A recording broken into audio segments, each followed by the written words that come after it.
Tanya TKO here, and we are just going live right now. And the broadcast takes a few moments to update onto the different systems, and the text notification takes a few moments to be able to get sent out because we didn't start with the music and all that other stuff.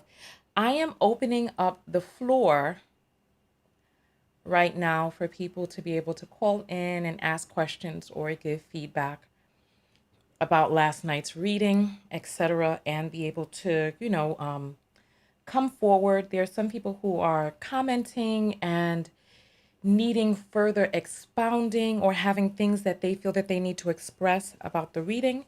So, for those of you who were not there last night, we did a reading on Black men as the collective in the diaspora and in Africa, just Black men in general, Negroid Black men.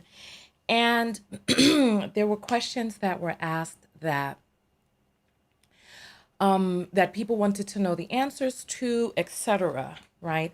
And this all spurred from Cynthia G's channel to Blue Nola Tarot, and we did a review of the tarot yesterday.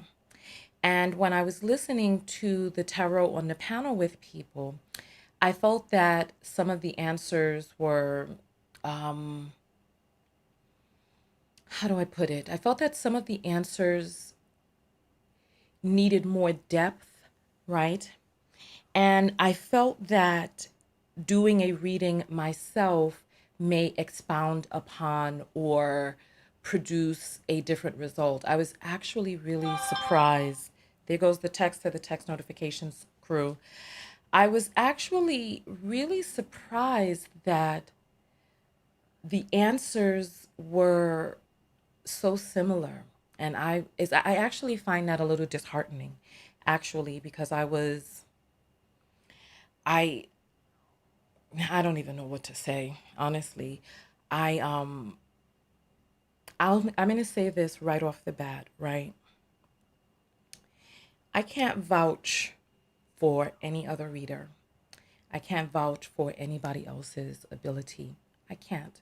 I know my own, and I know the connection that I have.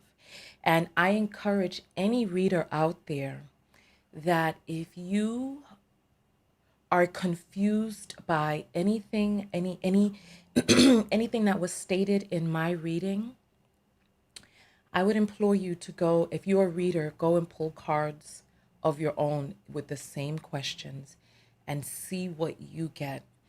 The way tarot works is, oh, how do I explain this? Let me first answer the very first question right off the bat. And I talked about this in yesterday's video. Why don't I typically show the cards, right? And it's like I don't hide the cards. However, like I said, the way I read tarot is different than the explanation or the description that you may get on the internet by Googling what a particular card is supposed to mean. I don't use tarot like that. I don't read tarot like that. And every reader reads differently. This is why I think it's important to ask questions. And I'm opening up the floor now for people to ask any questions that they have on their heart and mind. The way tarot works is tarot, like, first of all, we're all connected. We are all one universal energy. And we are able to read certain messages. We are able to interpret, to decipher, to channel certain messages from the divine, from our higher selves, from guides, guardian angels, but it's still one universal energy. And I personally feel that with tarot, I think that it's important to go to different readers to see what different readers have to say about the same situation and see what the similarities are among the different readers. Every reader is going to bring something different to a reading. And some readers, how do I put this? Some readers will pick up on certain things and expound on others. So, with that being the intro, I will go ahead and open up the phone lines. Welcome in, everybody. Welcome, text notification crew. Let me get some of your comments here on the bottom. Good morning, Grand Rising, everyone. All right, give me 1 second. Let me just get the phone lines up and running. Yeah, so I was actually really stunned last night. I'm gonna say that. Let me get my earpiece in so I can make sure I hear the call. I was stunned. I was stunned and disheartened by the messages. All right, give me 1 second. The phone is ringing. Hello, you're on the air live with Tanya TKO. What is your name? Hi, Tanya. This is Laverne. How are you? Hi, Laverne. How are you doing this morning? I'm good. Hi.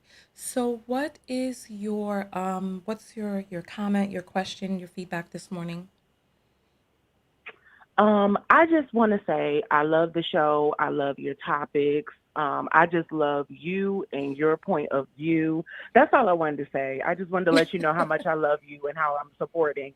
That's all. And I'm watching. You are so sweet. Did you see And last have a night's great day. transmission?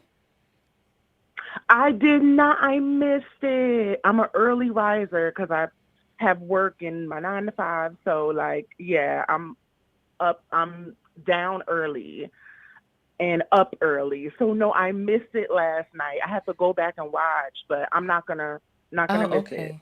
Okay, wonderful. Yeah, so the video is up. All right. Thank you so much for calling in. All right. Love you, Tanya. Bye. Love you too, Laverne. All right. So I see the text notification crew is in the house. Go ahead, throw up your tens. If you are part of the text notification squad, throw up your tens. Let me see. I appreciate you. I appreciate you all supporting the show. I appreciate you coming out. Appreciate you being in this moment in time with me. The reading last night for me has been very eye-opening. It also it was healing, it was disconcerting, it was sad, it was happy. It was a lot of different things. And I think that, hey, welcome in everybody. Welcome, welcome, welcome. And I think that we're in an important moment in time right now, and that reading provided a lot of clarity for me. You're on the air live with Tanya. What's your name? Chris, Hi, Chris. So, what is your comment this morning? you said what is my what now? What is your comment this morning, Christopher?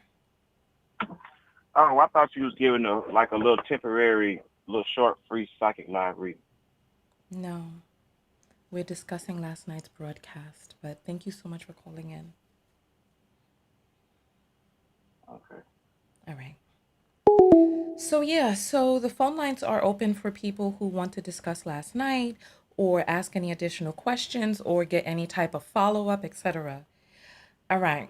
You're on the air live with Tanya. What's your name? Hello? Yes, hi. You're on the air live. What is your name? Oh, okay. Luna. Luna 28. Hey, Luna. How are you? I'm fine. How are you? I'm fine, thanks. So, what is your comment, your question, etc.? I'm going to keep it brief because I'm in the middle of driving, but I was really trying to get online because I didn't get a chance to talk to you yesterday because I was busy with work. But I wanted to say I thought your live last night, because I was there from completely beginning to end when you first started explaining how you read tarot and all of that stuff. And I thought it was really, really insightful. Your answers were similar to Blue Nola, but the difference is I feel like because it's on a mass scale Mm-hmm. and you guys were, trying to tap into like so many different black male energies, that's Yeah. why some of the answers were similar. But the difference for me was I feel like you gave a better explanation of a lot of it, like to the best of your abilities. But I also felt like last night's live was really, really healing for me in particular, because there were some particular questions that I did have, but you ended up answering them in the live, and I just thought it was a really nice live overall, especially because finding out like when somebody asked what should Black women turn away, and you were saying like Black women should focus on self and get in touch with our divine feminine. And I thought that was really important because, I know Cynthia says that a lot and stuff like that. Both Cynthia and Nyla, Woman Sphere, we're so male identified. We don't even know what it means to be a woman half the time. And I thought that was really interesting in particular. And I also thought was really interesting is when somebody asked, is there going to be a curse placed upon people who date interracially? And it was almost necessary for Black women at this point to date interracially. So I thought those two were particularly interesting. And so I wanted to ask, how can Black women as a collective, how do we start to get in touch with our divine feminine? Like, where do we, like, even if we're just going to therapy, like, what else can we do to, like, really get in touch with our own womb and our own womanhood? Okay. But I'm going to let you answer that off the phone because I can't go ahead and concentrate on driving. Go ahead. All right, bye-bye. All right, so I'm going to write this question down because I think that that's an important question. How do we get in touch with our divine feminine? Oh my goodness, my pen. How do we get, starting to write again, in touch with divine femininity? I feel that that is going to be important. Okay. All right, wonderful. Okay, so I think that that is one of those questions that is so important that I feel like we actually need to start preparing ways for us to be able to learn it on a mass scale. You're on the air live with Tanya. What's your name? Hi, my name is Emmanuella Bigelow. Emmanuella Bigelow? Yes. Hi, Emmanuella Bigelow. How are you this morning? I'm pretty good. Okay, so what is your comment or question or feedback? So I didn't get to finish the entire line, but I work in the morning. But I think it was very interesting because that was actually my first tarot reading, and especially through live, I know I had to be very, very different. I'm having a hard time understanding what you're saying because to me it sounds muffled and not very clear. So the sound is cloudy. Is there any way you can? Wait, am I on speakerphone, by the way? We're in my headphones, but now on the phone. Okay, all right, go ahead. Let's continue. All right, yes. That was my first time ever being kind of a part of a tarot, so it was very interesting. And I can hear you better now, by the way, so thank you. Go ahead. Perfect. I think it was definitely eye-opening and so interesting. Oh, my goodness, because there was a point in time before I got married where I didn't know myself, and I felt like I was very male-identified, where I didn't know where my husband began and where I ended. I was so consumed, but then also making sure that me as a woman, I'm not too masculine, I'm not too, but also at the same time, I'm not too pleasing, just making sure that I was well-rounded for him. So I think that the whole Black man aspect is definitely interesting. And I find it very interesting how every time a male calls in, they don't seem to be, I don't know, I thought they feel attacked for some strange reason. Don't know why, but I can't quite see that angle. But I definitely do appreciate the tarot, and I do appreciate all your videos. Thank you so much. We appreciate you calling in. Thank you. Have a great one. All right, you too. Bye-bye. All right. So, this video is live at this moment that you see the comments coming up. So I am offering this opportunity for anyone. So one of the things that I found this morning. So first of all, when I awoke this morning, my vibration was still resonating very, very high from last night's reading. Because in order to do a reading like that, you have to be connected at a level that is not typical in everyday interactions. So my vibration is still vibrating very high. I'm sure you can even see that there's just a calm in my demeanor, right? And I'm opening up the opportunity for the people. So there were some people who were coming out to comment, and there's some people who were very upset, right? And I'm giving people the opportunity to be able to voice their feedback, their concerns about last night's reading, ask any questions, ask any follow-ups, because what I will do is I will let me help somebody go into timeout.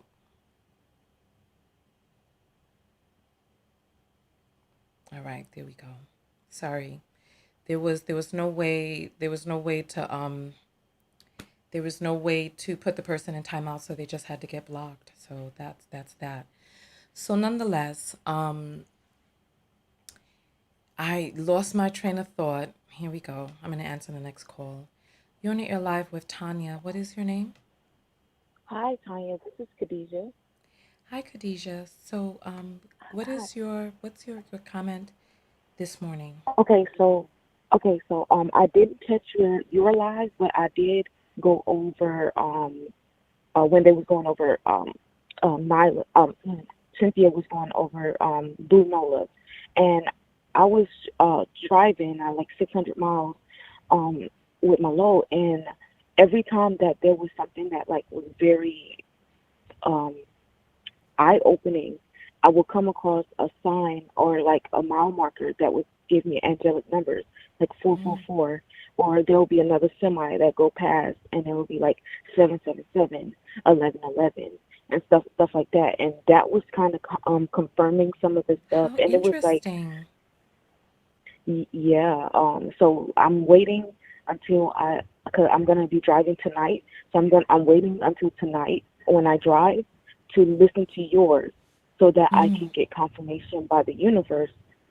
It's then I'll be up at 3 a.m., which is witching hours. So the hours would be very potent or very resonating at that time. So I'm gonna wait until tonight so I can some more confirmation, so I can get some more confirmation from it. But I just wanted to, while watching you, I just wanted to let you know that some of the stuff that the commentary that you were saying, the commentary that Nyla was saying about is it within nature or nurture? Um, and when Cynthia was like, it's in nature, and she was Oh explaining my it, that's when I goodness. saw It is 444. 11:11 right now. 11:11 a.m. That's, during your phone call. yeah, that's crazy.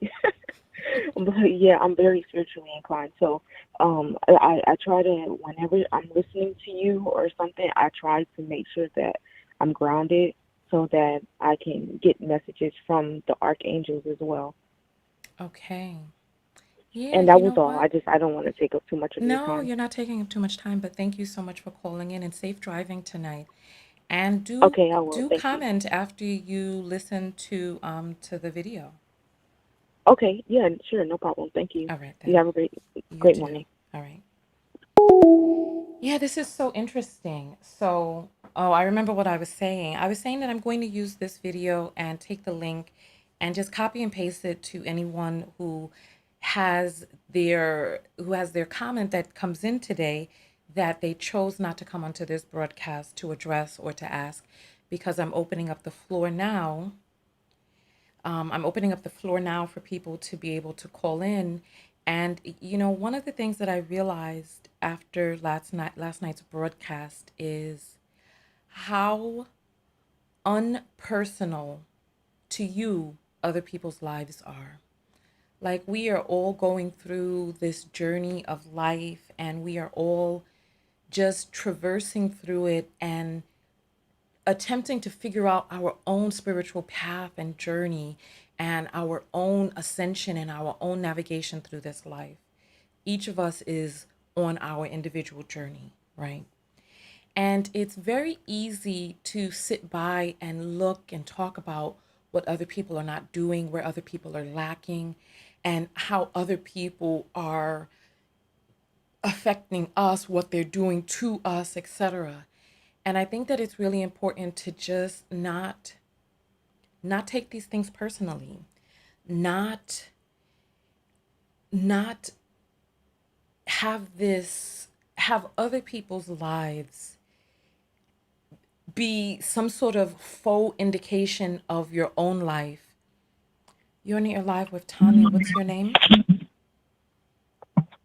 Hello. Yes, hi. What is your name? You're on the air live. Hi, Tanya. This is Lisa Roxanne from Brooklyn. Lisa I Roxanne, you actually didn't. say? Sorry. Can you hear me? Yeah, no, but it's a little muffled. I don't know if it's the headset. If you could just talk to me straight through the phone, that would be No. great. Yeah. It's not a headset. I'm like right on the phone. Okay, well, this sounds Um. better actually. So you said your name is Lisa Okay. Roxanne from Brooklyn. What is your comment today? I actually missed a lot of the tarot part, but I was on for a lot of the after The after part, and party. I found it so compelling because it almost felt like what you were doing after, and I wanted to just like tell you was so important with the callers that kept calling in, and then even when I guess the spirit moved you to take some extra callers when you were getting ready to like shut Yeah. things down, and it seemed like every caller that called in really needed to hear a word from you, and I think me as well as a lot of listeners found a lot of what you were saying to them healing and resonating and notes for us to take too. But like you did some amazing work. And Okay, I was what were up at some? like, I don't know, 3 o'clock, like I know it was replaying it. It was late. like amazing what I saw last Thank night you. after the tarot reading. So what were some of your takeaways that you felt needed to be applied to your life? So for me to get back into counseling, Mm, because I had stopped doing it because I've acquired 4 more children because a friend of mine died. So I've been kind of like really caught up in caring for others. So one of the takeaways, because that came up with several callers, was get back into counseling and also just a real focus on what abuse is and the different mm, forms it can come in, and setting boundaries. What I heard from a lot of the callers and what you were saying to them, a lot of them needed to set boundaries. There mm, was the girl who was driving around looking for the guy, and you told her to go to a hotel. There was somebody else dealing with the pain of her deceased son. And what I heard, what resonated for me was, stop punishing yourself, get back into counseling, and set up those boundaries so you're not opening up yourself to abuse of yeah. any form. I'm gonna tell you this because I'm feeling this from your energy. You need to cry.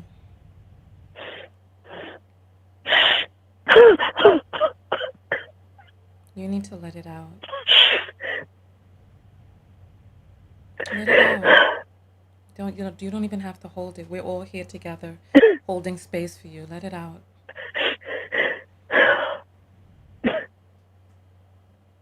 Mm-hmm. Go Thank you. ahead. I want you to let out a huge scream if you can.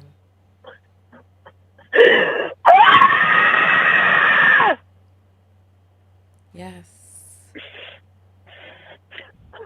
Yes. Yes. I want you to breathe in deep with me right now. Breathe in and exhale out. All of that pressure, all of that buildup, all of that you feel compounding down on top of you, release that. I want you to breathe out and I want to hear your breath leaving with the full force that you have for it.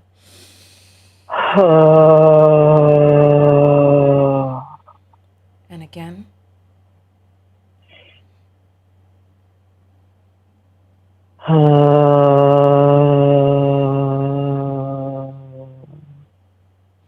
All right. And I want you to count down with these numbers with me. 5, 4 as you 5, feel yourself releasing. 3 as you feel yourself letting go.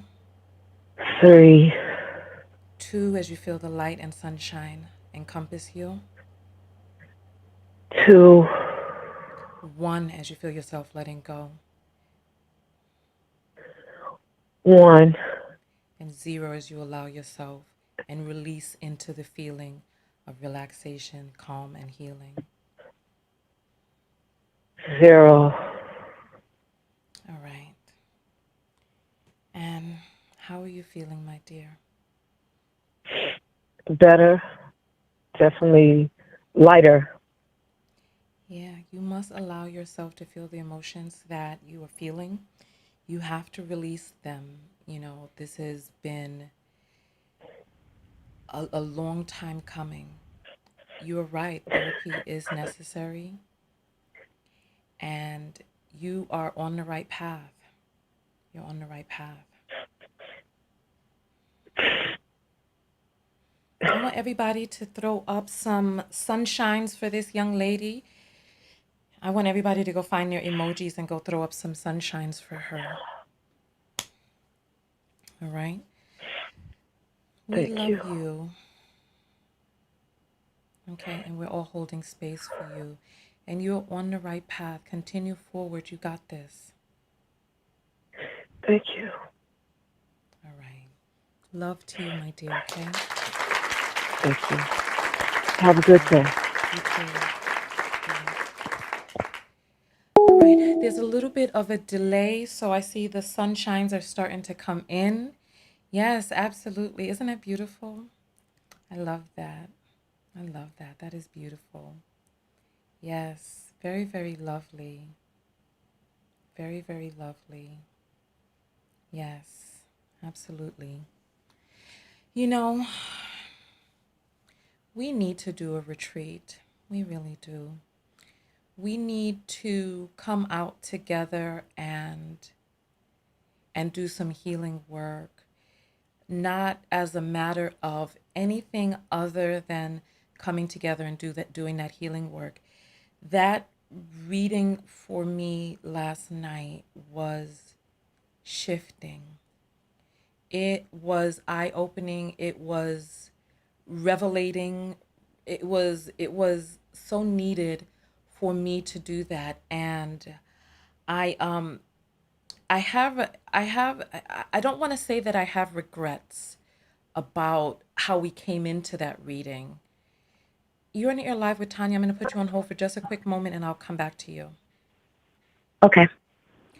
All right. I know that we all have our own process, right?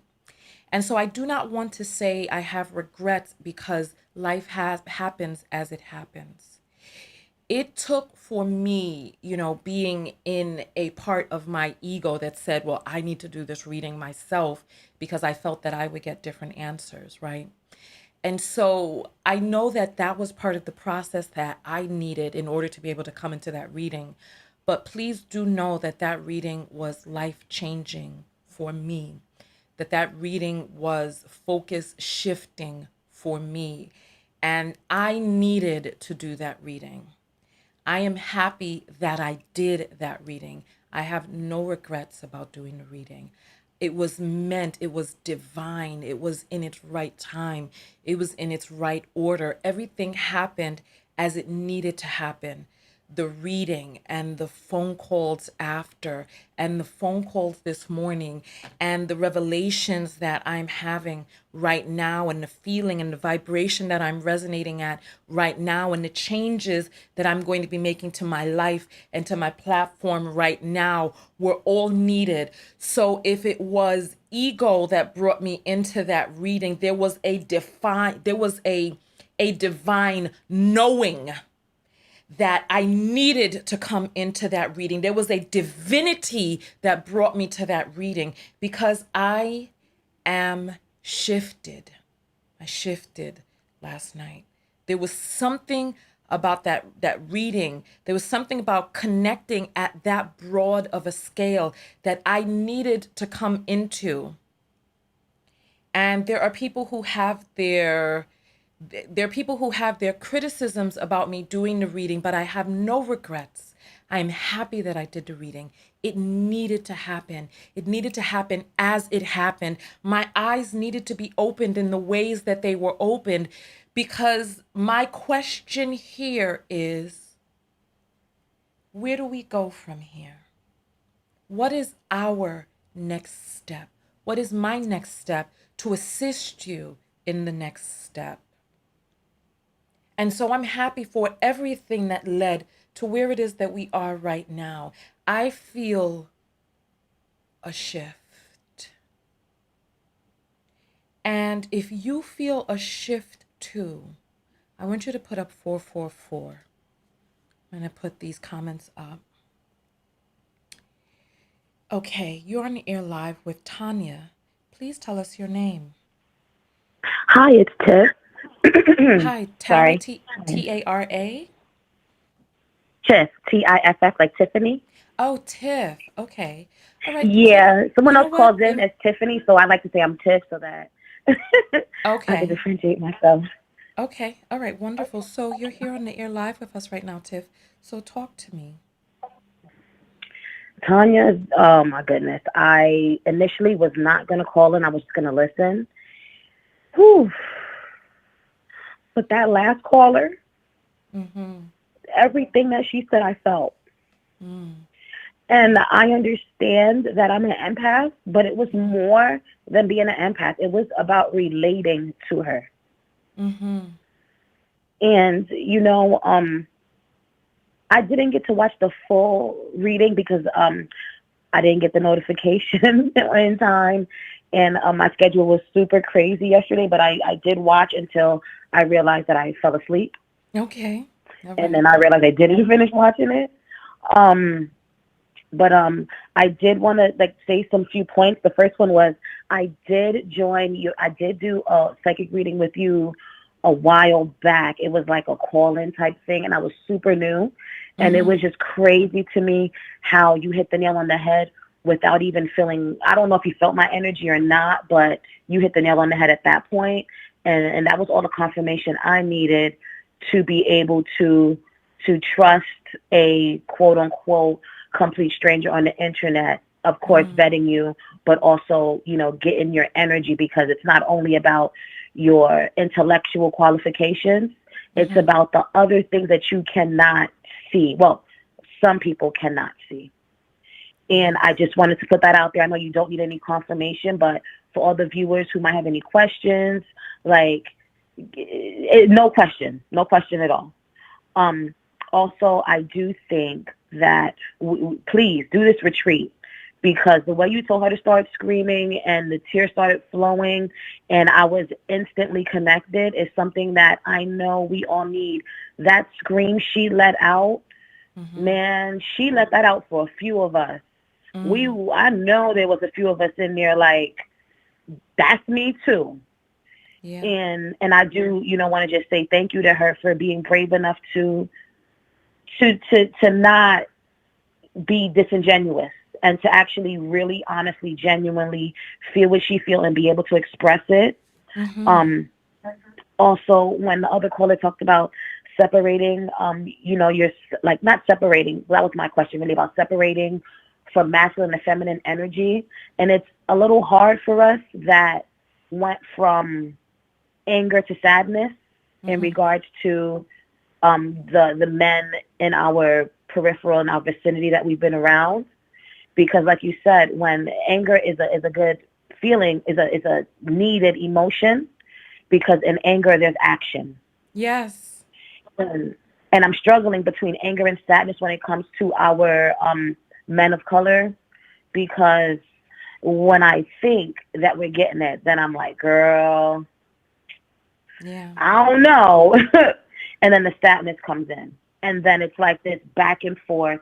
So I don't know how to really form the question, but I do know that I can't be the only one shifting between anger, sadness. And it really kind of stops me from kind of moving forward, because in anger there's action, in sadness there's not. But sometimes I feel like I cannot help but be sad, because my empathic tendencies have me sometimes kind of, I wouldn't say understanding, but feeling the pain that they feel.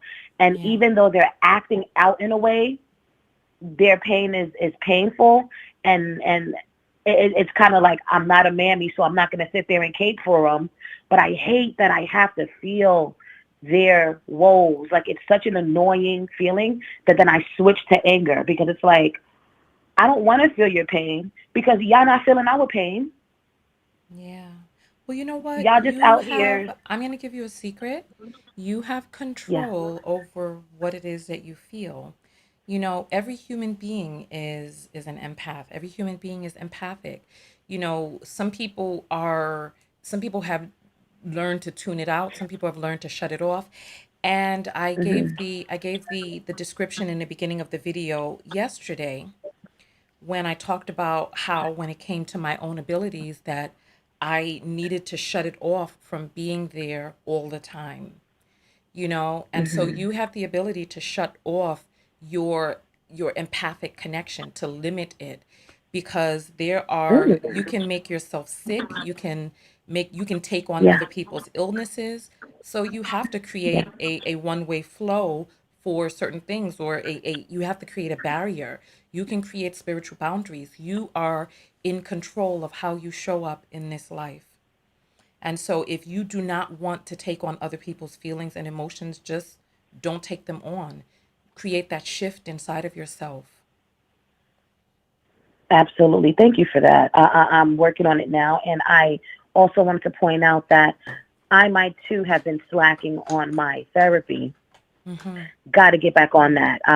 With everything getting busy, you think you could reschedule a few appointments. Oh, I'll go next month. And how many things happen to someone in a week? Yeah. I cannot slack up, especially in a time where I, it's needed. You know what I mean? Yeah. So I just want to give encouragement to the viewers, the listeners as well, that, we might fall off. We might, not be doing what we need to do. But when we get it, we got to just go running with it. And one more thing, because I know we have a 5-minute time frame, and I wasn't sure how long I was on the line, but I do want to say that we can also hold ourselves back. I personally have held myself back, just in the back of my mind, thinking, I don't want to do this because what if I get a husband? I don't want to do this because then I'd Yeah. have to do this and that and the fourth. And now Yeah. I'm 33 and I'm like, man, this whole time you did not get foster kids because you didn't want to have to, add him on or potentially have him around kids and do all these other things that, like, you're choosing to be a caregiver for children as a Yeah. single woman. And then you're Yeah. waiting on an imaginary person to mysteriously come into your life Yeah. and do right so that you can share that life with them. It just sounds crazy coming out of my mouth. And I just implore all of us to, if we think something, say it out loud. See how crazy it sounds. And it might Okay. help us not make some of these choices, because literally feelings are feelings. And then when you speak the feelings, sometimes you're like, oh, that don't Yeah. really compute Yeah. properly. Yeah. I mean, for some people, yes, the ideas are whimsical in our minds until we speak them out loud and then we hear them, and the conscious part of us Hmm. can decipher what does not make sense. And so, absolutely. And I applaud you for having the courage to look within yourself and figure those things out. You have such a New York Shadow accent. Where work are and you stuffy white. from? Yes, I'm from the Bronx. Oh, are you? Okay. Does our accent Yes, sound similar to you all? Because I'm from the Bronx too.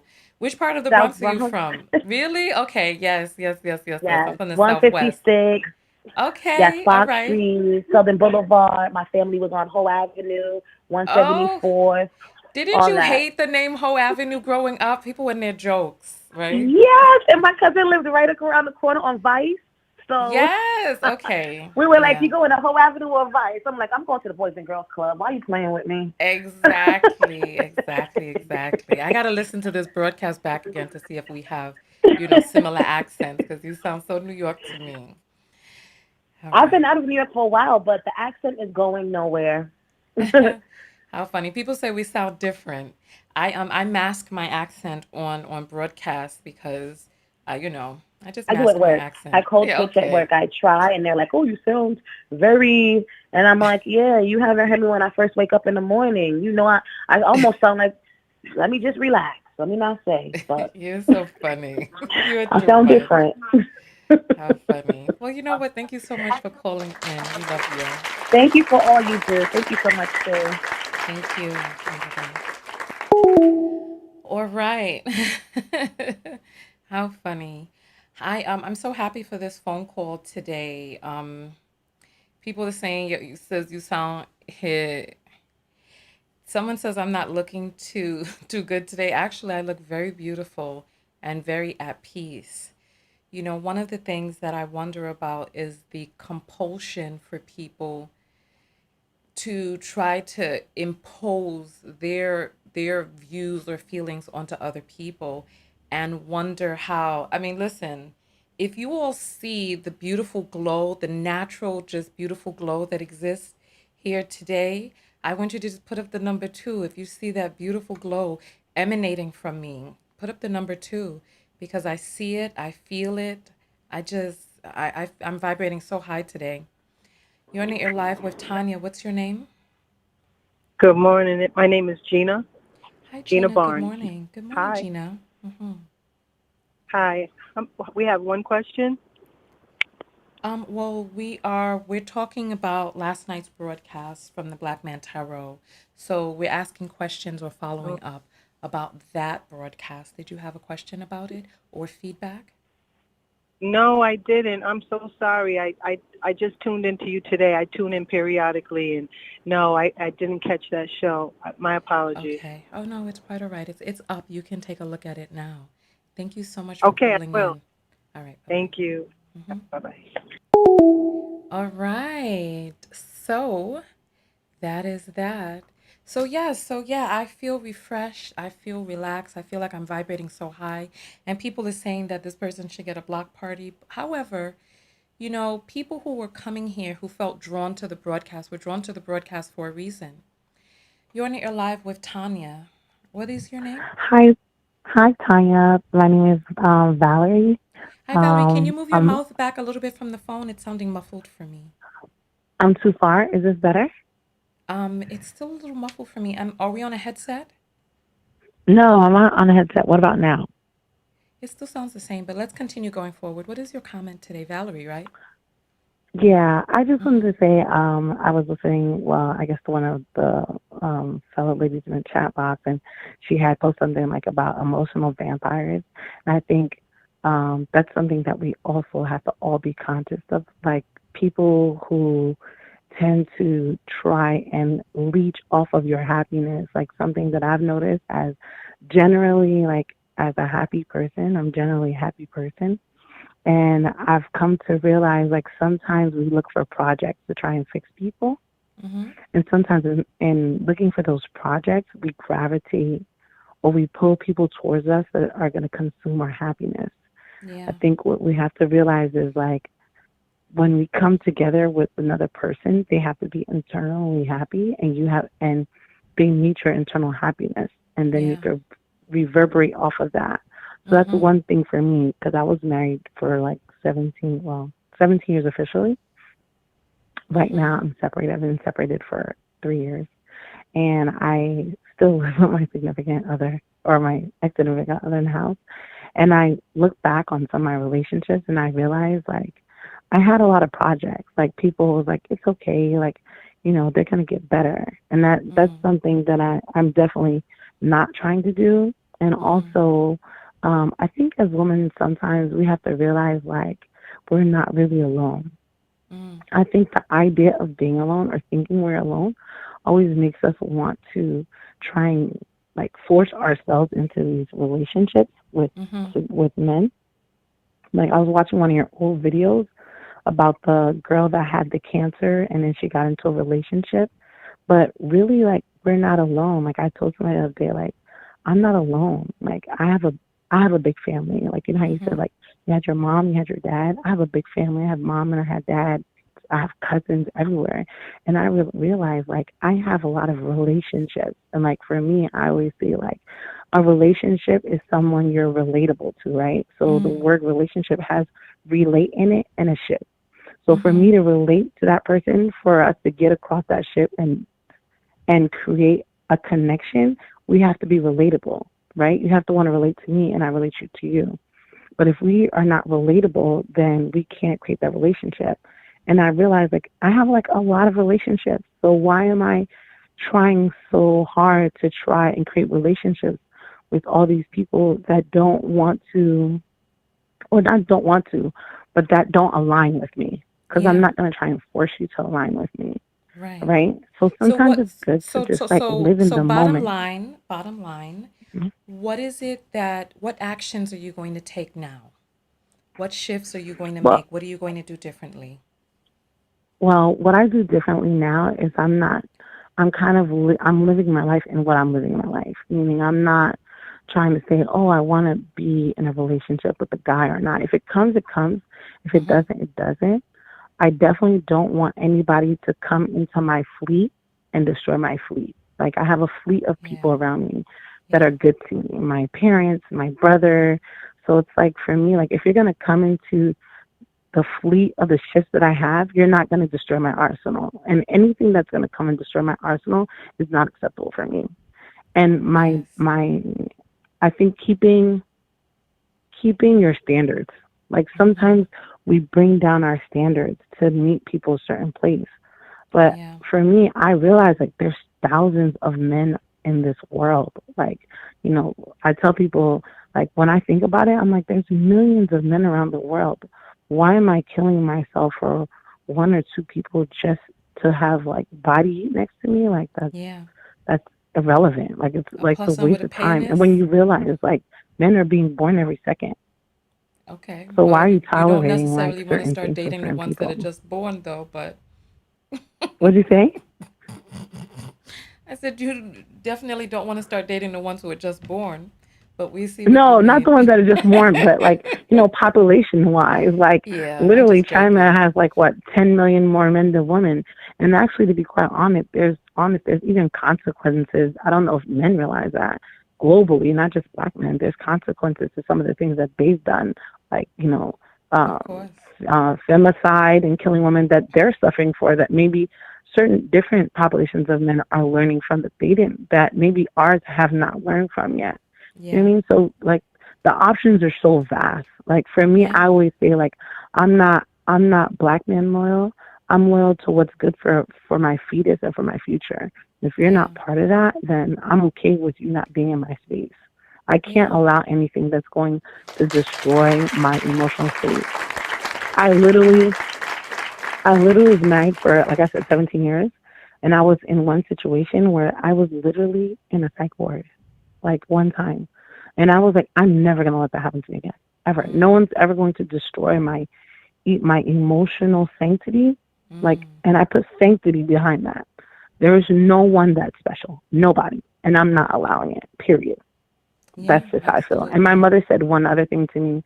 She said, Valerie, she said, the number one thing that's important is that one day when your daughters are walking down to get their diploma, you're there. Yeah. Make sure that you do everything possible so that when your kid is walking down that aisle to get that university degree, you're there. So Mm-hmm. anything that's going to destroy me from the inside out is Yeah. unacceptable. Yeah. Well, you know what? I felt that you really needed to express today, and I'm happy that you called in to express. Thank you. Thank you. Thank you. I love it. Thank And you. we love you too. Have a great day. Every day and twice on Sundays. Bye. All right. All right. This is so beautiful. Somebody said that many of the people may be at work right now. So we can come back out later and do another broadcast. It's very simple, very easy to do. I definitely feel a shift. I do. You're on the air live with Tanya. What's your name? Hello, Tanya. My name is Zara. How are you today? Hi, Laura. We are fine, thank you. How are you doing? I'm doing good. I felt that shift with you. When Um, last night? I felt the shift. Yes, I did. I Okay, did. when did you begin to feel the shift? And what type of shift are you in the midst of? So I can tell you the type of shift that I'm in. The shift is more so the same question that you asked. Where do we go from here? And I think I felt the shift Mm-hmm. around the time where you basically explained that there's just a rebellion of what is needed Mm, for black men. yeah. And once I realized that, I was just like, wow, okay. So this really has nothing truly to do with me and Mm-mm. myself. At all. And I'm at all. Um, so the only thing, I just have a question, and Mm-hmm. you could tell me to, mind my business or whatever. But I was going to ask, is there any point that you would be willing to do a reading for Black women? Oh, you know what? We can actually do that. We can do that. We can do that.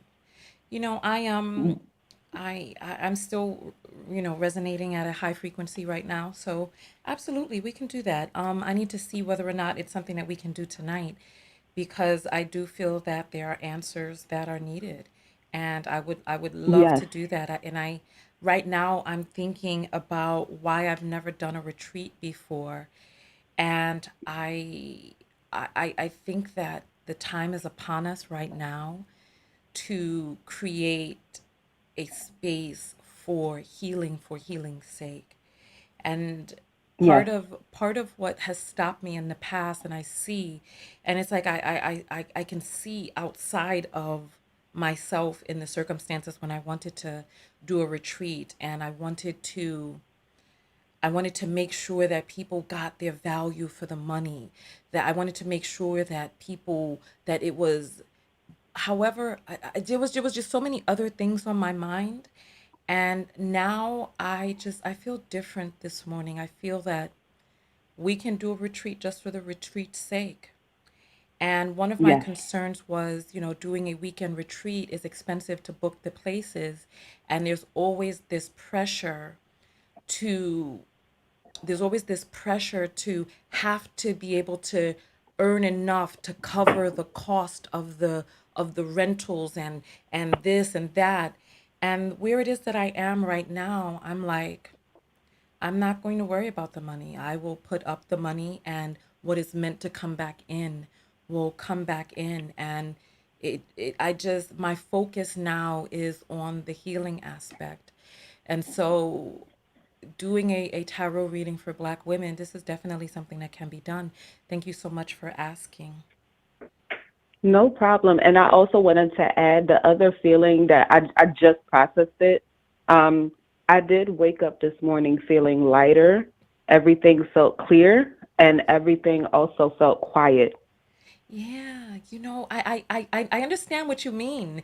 It's kind of like when you're trying to find the station on the radio and you don't quite have it yet, and there's like interference or static, but there's just being a Mm-hmm. placid, calm, cool, interference-free transmission. Yes, I feel that this morning too. Just a quietness, a stillness. I definitely feel that. yes, I definitely yes. feel that. Thank Thank you you so so much. Thank much. you. Thank you. Have a great day. Bye You bye. too. You too. All right. You know what? Yeah, I feel it too. I feel like now is the time. And I feel like I am being divinely guided. One of the other things that has stopped me from doing a retreat is not feeling that I had enough to teach. I'm just going to be honest with you all, because, we all have, different things that creep around inside of our heads. That is one of the things that crept around in my head, being able to cover the expense, having enough to teach, um, doing it for making sure that people got their money's worth. And my focus now is really just Black women healing, coming together and getting in touch with our feminine divinity, whatever that looks like, and allowing spirit to guide the process. That if there is something that, please hold, that if there's something that I need to learn, information that I need, a person that I need to come into contact with that needs to be a speaker at the retreat, that I'm going to trust universal source energy, that I'm going to trust the divine to bring into my life that which needs to be brought in for the retreat to be what it needs to be for the people who are coming to the retreat to receive what it is that they were called to come and receive. So things are just different this morning. I just feel different. Oh, thank you so much for holding. You're on the air live with Tanya. What's your name? Hey, Tanya, my name is Daniel. Your name is, say that again, please. Daniel. Daniel. Okay, Daniel, Yes, ma'am. what is your comment this morning? Well, for one, I saw some of the Black Men Tarot reading live last night, but I ended up falling asleep on it, so I'm gonna go back to watch it. I Okay. have been watching you for years now. I Okay. really appreciate what you do for the Black community, the way Thank you you. speak up for Black women, and the way you challenge Black men as well. As a young man in my own right, I'm about to be 30. I've Mhm. had a bunch of my own trials and tribulations as far as the norm of what men go through and don't talk about. I was molested as a child by a woman, a next Mhm. door neighbor, which in turn turned into a porn addiction, a sex Mm. addiction, all before I was a teenager. Okay. And being surrounded by other young men who were basically going through the same thing, but were pretty much taking the side of, oh, well, it's supposed to happen this way. Mm. So you kind of get boxed in because not Mm. only is there so many of us who's went through the same thing of losing their virginity when they're 6, 7 years old. We glorify it. I'm sorry. We glorify it so I'm much, sorry. I'm ma'am. so sorry. I do not want to interrupt you. However, I think it's important that we don't call it losing your virginity. You were raped. You can't lose your virginity Well, at yes, yeah, 6. no, well, no, well, yes, ma'am. Yeah. Well, yeah, well, if you want to say Yeah. that word, yes, ma'am, raped. That's what it really Yes. was. Because Yes, you were raped. once you take a child's innocence, Yeah. I So mean, I'm what else do sorry. you Please call it? So continue. yes, Please ma'am. continue your thoughts. I didn't mean to interrupt. I didn't want No, no, that no, no, no. to hang out No, there. that's Please fine. go That's ahead. fine. You said the right word. Mhm. And so I lived my whole life up until this point now. And I am in a relationship. I am dating a beautiful Black woman. Her name Mhm. is Michelle. I end up feeling like I got lucky because Okay. I just now I'm turning my life around, and most of my dealings in my life where I've had the most problems were dealing with women, the women in my family, my own Mhm. mother, Yeah.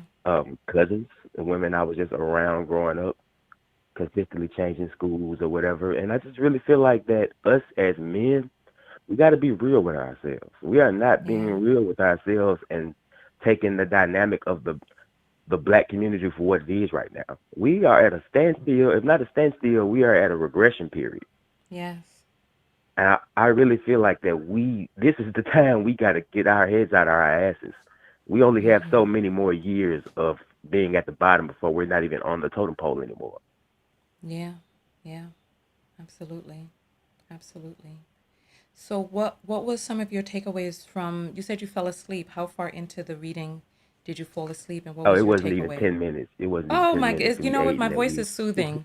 I understand when I'm editing my I'm gonna go. videos, Yeah, it I is. end up It is falling asleep soothing. myself.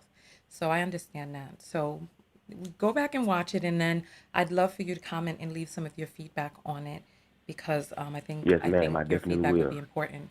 Thank you so much for calling in. Thank you. Thank you, Tanya. I really appreciate it. You keep doing what you do for us, okay? Okay. You know what? Hold on, Daniel, before you go. Were Yes, you ma'am. able to express everything that you needed to express on the phone call? Because I know when I interrupted you to correct your word, you were on a roll, and I apologize for interrupting you. So did you express Oh, no, no, everything? Is no. It's all there? right. Mm-hmm. Okay. Well, I really just feel like that we got to get real with ourselves, and it's hard trying to call out Black men. I'm from Mississippi. I know Mm-hmm. you're from New York, and Mm-hmm. I've lived I grew up in Memphis, Tennessee. I've lived in Georgia. I live in Arkansas now. So I Mm-hmm. really can say that out of that 13 whatever percent that they say is of us is in this country, most of that is in the South. Mm. The Okay. level of groupthink is getting Uh, to a ridiculous level because now all these kids they want to think the same, look the same, dress the same, do the same things. I work in the mental health facility. I deal with so many young Black kids who are on drugs, strung out, oh, turned yeah. out, and it's sickening to see. And families don't give a shit about them, and they have Yeah. nobody. They get to facilities and get mistreated. It's like we don't take care of each other. You can't call. We're unaccountable on both ends, but more so with men right now, especially these young guys. It's Yeah, ridiculous. you know what? I remember what you were So, saying when I did interrupt you. You were saying that because of your assault, that there were so many other black men around you, black boys at the time, that had also been assaulted, that you all mhm. normalized it and actually came together in your own Yes, ma'am. dysfunction. And so Yes, that's the ma'am. point Like, that you were making. And I'll give you the mhm. floor to continue. Oh, I'm sorry. I was like, cause I left Mississippi when I was 8 years old, and it was a real deal culture shock going from a small little town to the big city of Memphis in the '90s, and it was an instant shift. When I moved there, it was like, but I was in third grade. All of the kids were talking about sex. I had classmates in elementary school getting suspended or kicked out of school for performing sexual acts in the bathrooms or whatever. It was too normal, Oh, wow. and it was sad For to a 8 year degree olds? My because God. now I can go back to Memphis right now and see most of those kids I went to school with, men or women, and they got 6, 7 kids Of living course. on section. It's just the cycle Yeah. is just continually perpetuated, and I don't even think we want to step out of it right now. You know, on a soul level, we do want to. However, one of the things that I learned from last night's reading is that there's so much, like being born into a black existence. I mean, watch the reading, you'll see. One of the things I that will. came up in the reading is that being born into a black existence comes with so much clouded static and noise that you have to wade through all of that stuff in order to even be able to get to a neutral point. So we are all not Hmm. starting the race on equal footing. We are coming into this life with challenges that are more just exponential than other incarnations. So watch the reading and Right, tell me what you and think about that. I'd love to hear your feedback. I will. And so we just got to really get our mental health on point. Because I know in my immediate family, I know that's a big issue. Because I did hear that one girl that was talking about her mom and her drug problems and how she married the male version of her mother. And she said that her older family did never talk about their issues. I went through that myself with my own my immediate family, just learning some of the stuff that they went through as of Yeah. recently as last year or 2 years ago, talking about how like my grandfather was in the Air Force, but they still would go to school with clothes in their holes and shoes. Mm. And Oh, it's a wow. lot of things mentally that I question. And it's just like, is it hereditary?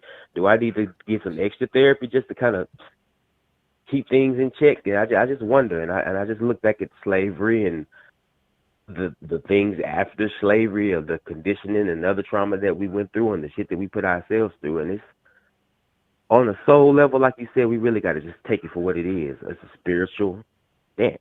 It's just a spiritual debt in our lives right now. I don't believe that it's a debt. Now listen to the reading and then comment, okay? Okay. Yes, ma'am. All right, thank you so much. You have a great day. All right. So, we are on live. Erica, do you want to call in? You seem to have a lot of comments that you're commenting in the chat, and I implore you that you shift your focus because it seems like a lot of your focus is. I'm talking to Erica De Niro. If you'd like to call in, the telephone number is right here. I implore you to shift your focus internally instead of on what black men do and are not doing, etc., etc. You're on your live with Tanya. What is your name? Hi, it's Sherry. Hi, Tanya. Hi, Shirley. What is your comment this morning? Well, in watching the reading that you did, a couple things came to mind. Mm-hmm. Um, the one thing that really got me was something that settled in my heart. It's like, in my own mind, I was feeling a lot of the things you said. For me, I just couldn't accept it. Like, it was just, you know how you see the truth and you say to yourself, I just can't handle that, right? Like, that just can't be the answer. Even though you're seeing it clearly, Yeah. Yeah. and I see everybody else is seeing the same thing, and I know what it is. I want there to be a different answer, but now I think I'm at the point of acceptance that, like they say, it is what it is. So Yeah. Yeah. There's some parts of the reading that are difficult to accept as well. And my takeaway is it's not personal. This is the journey Yeah, that they are going to have to go on themselves. And I realize that when it comes to black men, that the average black man is going to be asleep. However, if you very find much. one who is awake, that the power within that black man is more mighty than any man on earth. And I think that that's part of the reason that black women stay so connected to black men, because I think that there is some soul recognition about the greatness that lie within that just isn't being actualized. And I think that it is important for us to make decisions based on what it is that exists now in present day, and not on potential or what may exist or what we hope or what we plead for, but really what exists right now. That's it. And that's where I would say I was stuck a lot of time. I could see the potential, but I realized that the potential doesn't mean anything if you're not willing to activate and actually do something. Exactly, So, exactly, exactly, exactly. So, is there anything any, else that you wanted to add on your call? no, no, I don't want to take up any more time. I You're not enjoyed the taking up reading. time, I but thank you enjoyed, so much. oh, thank you. Okay. Have a great day. Okay. I appreciate all of the phone calls. Erica De Niro, I'm going to say this, and I don't know if this is something that you typically do in other parts of your life. How when people are when people express to you how it is that they feel about a thing, if you automatically jump into a position where you're like, oh, well, I'm sorry for, just like how you commented, I'm sorry for commenting, I won't comment, I'll just go back to, if these are things that you do in other parts of your personal life, I implore you to please look at how you're showing up in your relationships.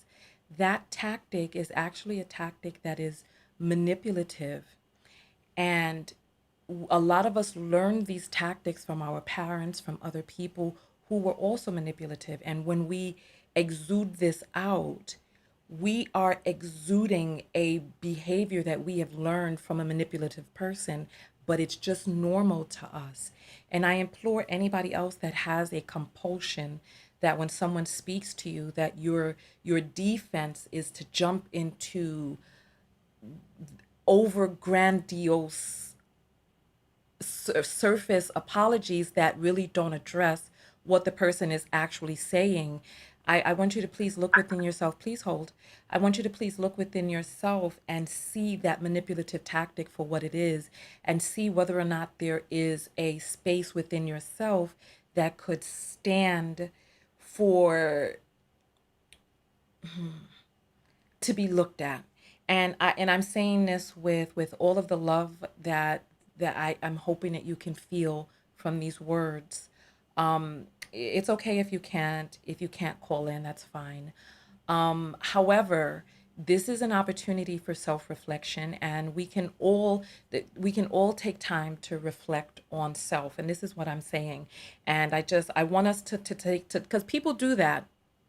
People do it, and we know what it feels like when it happens to us, and we use that kind of as a reflex to be able to put people off from confronting us, or put people off because we make them pay with our our retort, right? Erica, I hear what it is that you're saying. I'm merely expressing. If it's something you want to look into, please do. If not, then that's fine as well. You're on your live with Tanya. What is your name? Hey, Tanya, it's me, Erica De Niro. Oh, I'm so glad that you were able to call in. Yes, Wonderful. how are you? I'm doing great. I'm really happy because you wrote in the comments that you weren't able to call in. What changed? Yeah, I was, because I was doing something. I'm getting my kids together and stuff like that. So I was able to call. I was like, let me just go ahead and call in. I Yeah. I want to apologize. I thank you for your feedback. I was able to hear your feedback on, saying, oh, you got to step back. I I am very passionate about getting the word out. I know that there's so many people who have a veil over, and I am very passionate because I was in those spaces before. And so I want people, and women especially, to understand that, one, they're not alone, two, that they can get through it, and three, that they can get into therapy and get past it and not feel like their worth is external and that it is in fact internal. Okay, I appreciate that, and I agree with what it is that you're saying. Some of the things, the comments that I saw you making that were of concern to me is that you were making blanket statements about Black men and what it is that they're doing and where it is that they're at. And I'm saying that our focus can really be on ourselves, because when you become passionate about getting the word out about who you feel other people are or are not, I I want you to think about whether or not that is the best use of your time resource. Time resource is so limited. And if you are going to be able to assist a person in shifting, is that shift going to come from you making blanket statements about your thoughts about Black men and who it is that you feel that they are and what they're not doing and what they're not going to be able to do, et cetera, et cetera? If a person is going to Right. wake up, what is the way that you can assist that person in waking up? Is that going to be with you making blanket statements about Black men and what they're not doing, and the focus and emphasis being on that? Because the comments that I Right. saw, and granted, I don't see all of the comments because they come up. There are thousands of comments coming through. There's 500 people on YouTube, 172, I'm sorry, 112 on Facebook. And I don't see all the comments, but the ones that I did see were all about Black men not doing this. Black men won't do that. Black men don't see this. Black men won't be this. And I didn't see the comments where you were like, you're not alone, sis. Like, what would it be like if your comments, if the emphasis was on, I'm here with you, sis. We are together, sis, instead of Black men is not this, Black men is not that. Right. And usually when I speak in that way, it does, come off in a when I'm speaking in generalities, right? And it's not Black men. I was just having a conversation with somebody the other day. It is all men. I feel like all men are socialized the same. Some lean into their socialization and some reject it. I hear what you're saying in terms of saying, hey, I'm here for you, sister. I want to create safe spaces for you to express how you feel about whatever it is that you're going through. I am receiving that feedback from you, and thank you for that. I appreciate that, because yes, you're right. Because when it looks like the focus is on the grievances, right, of Black men, then it looks like, oh, all Black men. But it's, to me, from my perspective, it is a socialization of all men. And it's not just Black men, but because we're having a conversation about Black men, that's why I'm focusing on Black men.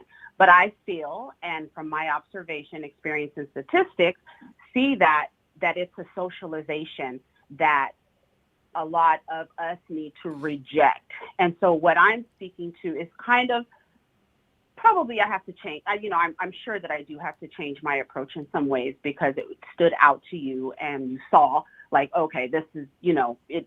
I don't know, for some reason I felt like I could tell when you saw it, and that you were not happy about that. So that's why I said I want to step back and observe, because I'm very passionate, and usually when I'm making those comments, it's based off what either a caller just said or somebody in the comments. I'm like commenting off of them. Yeah. But yeah, Well, you know what? I'll say this. I'll say this, right? Have you ever been in a relationship with a person who wanted to help you? No, have you ever been in a relationship with a person and there was somebody else that wanted to help you, and the way that they went to help you was by talking, disparaging things about the person that you were dating? Yep, absolutely. Did it make you feel, the question is, did it make you feel safe to receive help from that person? No, it did not. And you're absolutely right. Okay. You're absolutely. It did not. I just want to follow up with this. Oh, I just want to follow up with this, and okay. then I'm going to let you have the floor so you can speak. when we are wanting to come out and help our sisters and create a safe space for them, talking about men and how they're socialized and what men don't have and what men are not doing is not necessarily the energy to create a safe space for a woman. It's like, if you're going to create a safe space, create that safe space. However, beginning to talk about other people outside of that space and what they're doing or not doing actually brings an energy in that may not make that interaction feel safe, which is the Totally. opposite of what it is that we want to do. The goal is right. I get it. Totally. I hear you. I hear And you. listen, and all Totally. what I'm saying is my opinion, my observation, and I feel that it's up to you to take the time and look into it to see what you feel has merit, what you feel doesn't, and make the decisions about who it is that you choose to be based on that. And I appreciate you commenting. Um, so please, by all means, comment. Yeah, I understand what you're saying. I hear what you're saying because I myself was a person who did not like the quote unquote tough love approach.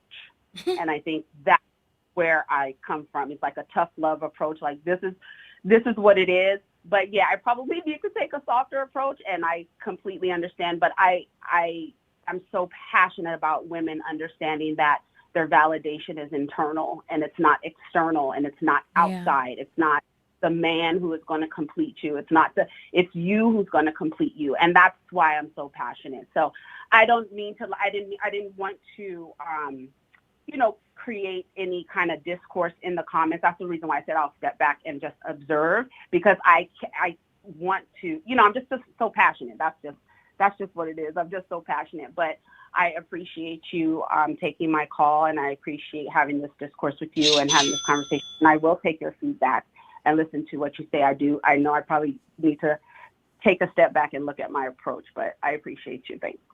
Well, thank you so much for calling in. We love you, Erica. Tanya.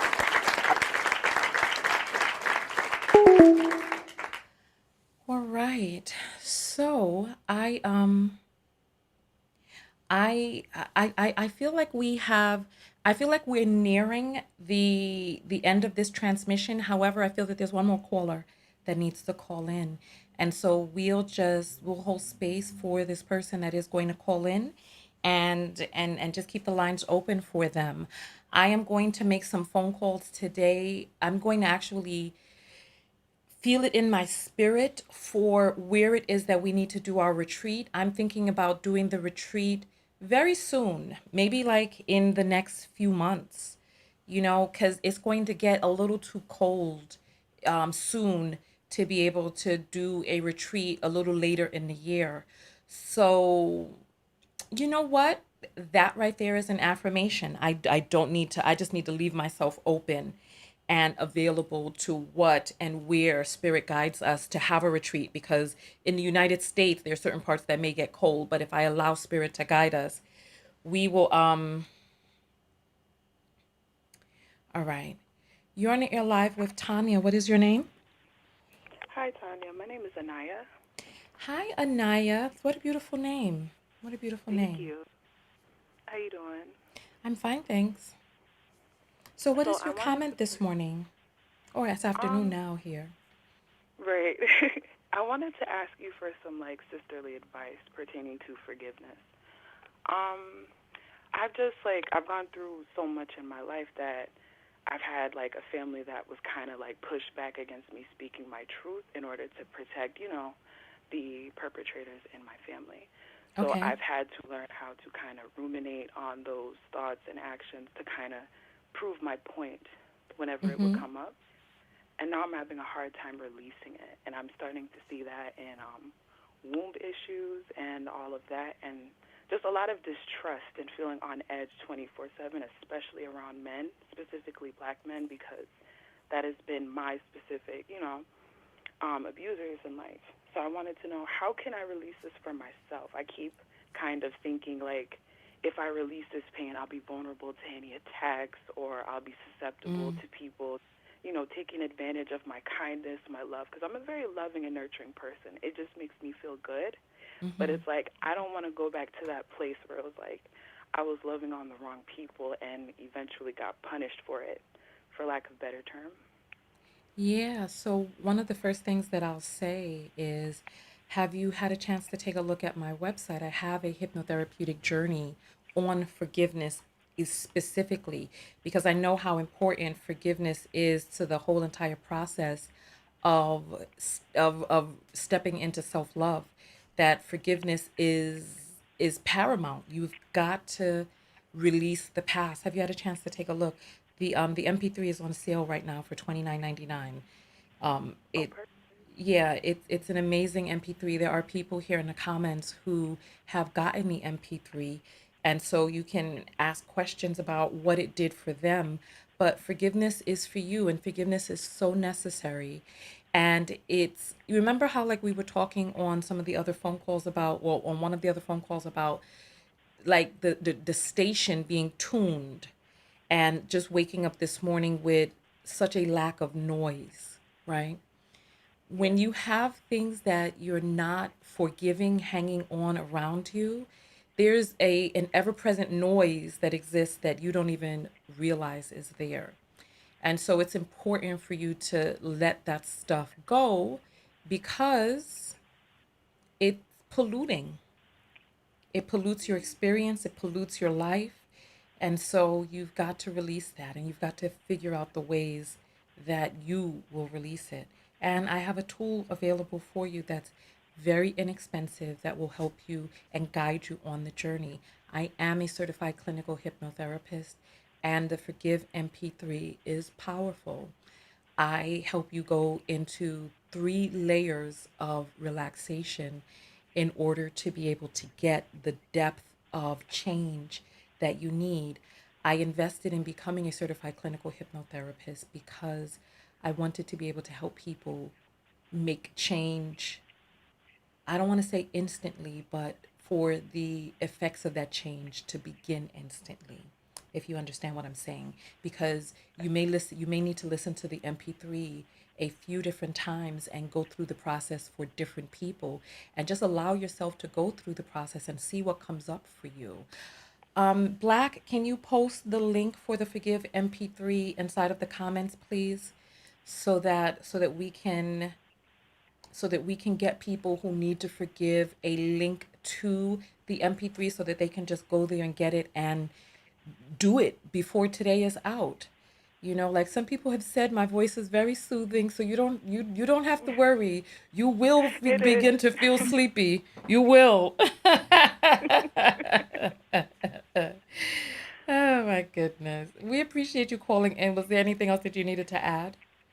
Thank you. That's all I had to say. I appreciate you doing this. Well, thank you so much for calling in. Thank you. Thank you. Thank you. All right. So while she was talking, I have gotten the feeling that there's another person that needs to call in. So we're leaving the phone lines open, and we have listen. We we got an apple.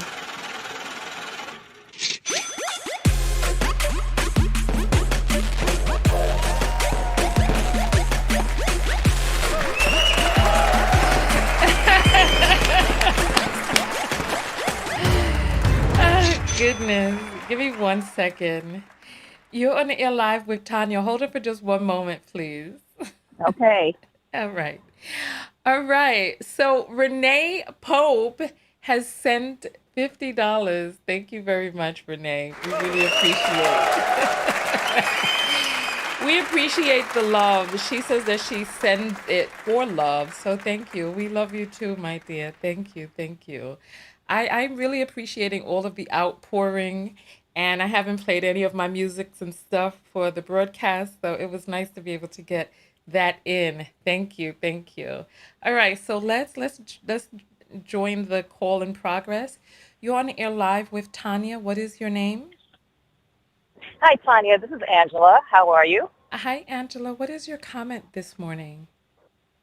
I just want to express my gratitude because I studied tarot on and off for years, and after listening to the live last night and feeling the energy today, especially coming from you at this broadcast. I just want to thank you for not only bringing this energy forward to us, to the collective, but also inspiring me to get back here to study in earnest. So I just Oh, want to express my nice. gratitude to you for that. Thank you so much. Thank you. Thank you. You're Thank welcome. you. All right. Have a great day. Thank you too. Stay cool out there. Okay. Thank you. All right. So I appreciate all of you coming out to the broadcast. I still have a feeling that there's somebody that has not called in that needs to call in. So I'm leaving the phone lines open. I appreciate that. Rachel's day is going great so far. So that's wonderful. We got the apples coming up on the screen, which we appreciate. So thank you all so very much. This has been such an amazing broadcast, and I'm actually really looking forward that I'm actually looking forward to the changes that are to come. I'm feeling so at peace right now, and I'm feeling such high resonance, and I'm looking forward to hey you I just heard another apple come in. So I'm looking forward to what is to come, and also I know that when it comes to change and shifts, that sometimes we feel all gung ho and all this other stuff. You're on the air live with Tanya. Hold on for just one moment, please. Okay. All right. So sometimes we feel really gung ho and all of this other stuff, and we never really know where life will take us. So I am just opening it up for whatever is meant to be to come forward. And it looks like Erica sent a Cash App and she says, I had an aha moment with our exchange. Thank you. That's wonderful. What was the aha moment, Erica? We appreciate you. Thank you. Thank you. Thank you. You're on the air live with Tanya. Tell us your name. Erica, it's me again, Tanya. Oh! Let me tell you something. I just had an aha moment with our conversation. Okay, what was your Okay. aha moment? I was actually just talking to you in the comments. Oh, were you? Okay, because I was calling and I was like, let me call back in because I had an aha moment. Uh-huh. I used to be male identified. Mm-hmm. So I feel like my approach is very masculine in that way. And that is something that I definitely need to work on. When you said it, like, you think, where's your approach? Is your approach creating safer spaces so that you can create those spaces for healing? And I realize my approach is it comes from the way I identified myself. Mm-hmm. Way, like, a long time ago, and I had to unlearn that. But now this is something else that I need to unlearn, is my approach, especially when I'm speaking to women, especially when I'm speaking to Black women, and knowing that we do need that comforting and that nurturing spirit, because being so male identified, a lot of my approaches to people were masculine, very hard, very rough and tough, right? And so the things that I didn't like, like how when I was explaining to you on the last call, the things that I didn't like how people spoke to me, that tough love, I'm now repeating that with other people. And I just wanted to say thank you. I just had that aha moment, like, okay, yes, this is something that I need to work on, and I need to get it and I need to get it together so that I can create those spaces where people are comfortable and people feel better about expressing whatever it is that they need to express. But thank you. I just wanted to call back and say thank you for that. Yeah, I appreciate, and I think that was the call that we were waiting to come back in. So we appreciate, because the phone lines are now off. So we appreciate you calling back in, and I appreciate you coming and sharing your self-reflection and realizing that where the space that you were coming from and who it is that you want to reach and how it is that you want to show up for those people, and whether or not your approach would have even worked on yourself, which you said that it wouldn't even have worked on you It didn't, when you were male identified. So since you're a person who has recovered from being male identified, you have a greater ability to be able to look within yourself to see what would have worked. What was it that took you to get to where it is that you are today, and Yeah, then be able to you're approach absolutely right. from there. Changing my approach. You're absolutely right. You're absolutely right. When you said that, when you're like, you know, would your approach create a safe space? And that's I want to make sure that I'm a safe space, right? I know myself that I can't heal everybody, but I know that I can create those safe spaces for people to heal themselves.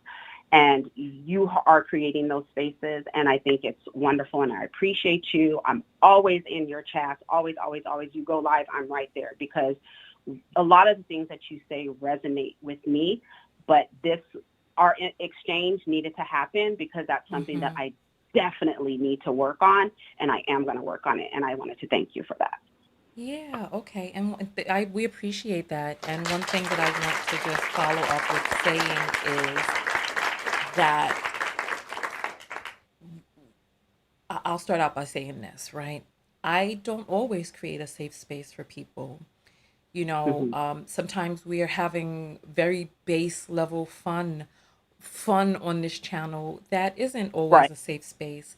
And so I think that it's important for us to be cognizant of forgiving ourselves for how it is that we may have shown up in the past, allowing ourselves to be human, and to understand that we are we're not a finite thing. We are infinite, and we have the ability to create choice to show up in a different way, because it's not the highest of vibrations for me to mock people and I do mock people. Right. That's not the Right. highest of vibrations, like the pick me anthem that I Right. sang. It's not necessarily the highest of vibrations, Oh my. and that is something that existed in that time that I did it. Right. And a person who may need to see it, that may be the thing that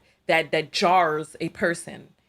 Someone may Right. share it and it may be the thing that, however, I know that that is not the highest of vibrations, and I can forgive myself for being, why would we even need to forgive ourselves for being human? This is an Right. experience. Being human is an experience. We came here to be human. If we wanted to remain spirit, we would have remained in spirit. So forgive yourself for anything that you feel that you may have posited or Yeah, postured in that's any type of way. Forgive yourself for that and just continue to move forward and make the choices that you choose to make. excellent. Hey. Absolutely. I'll let you go check your Cash App, honey, but thank you so much, Tom. I appreciate you. And yes, self-awareness and self-reflection and self-correction is key. And I thank you for your platform so much. Thank you so Thank much you for so taking my. much. Thank you. Thank you. Have a All right. great Talk to you day. later. All right.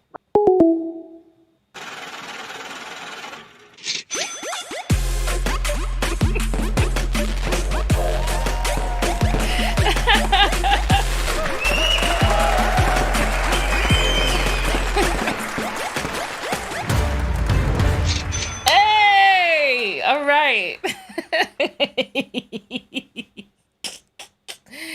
That is just too funny to me. All right. Jessica sends $15 and says, thank you. You really have opened my eyes. What have your eyes been open to, Jessica? I can see clearly now. The rain is gone. I can see all obstacles in my way. Hey, Rachel. Rachel sends $5 and says, sending love. Thank you all.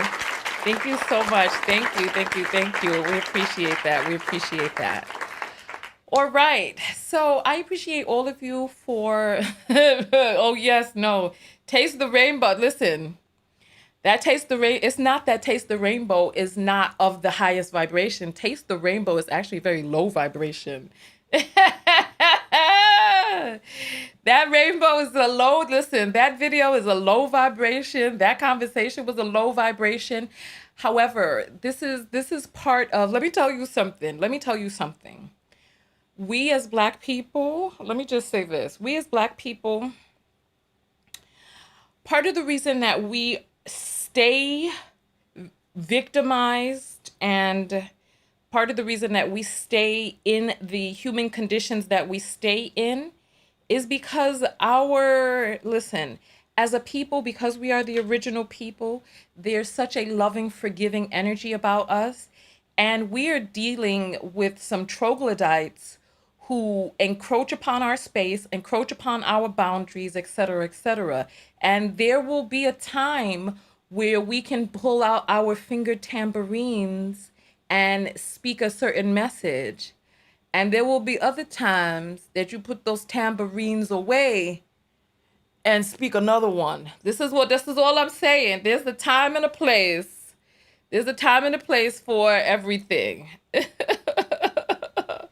There's a time and a place. And I think that when we take fighting off the table, when we attempt to behave in a way that is only in spirit here, incarnation, I believe that we don't have the full human experience, because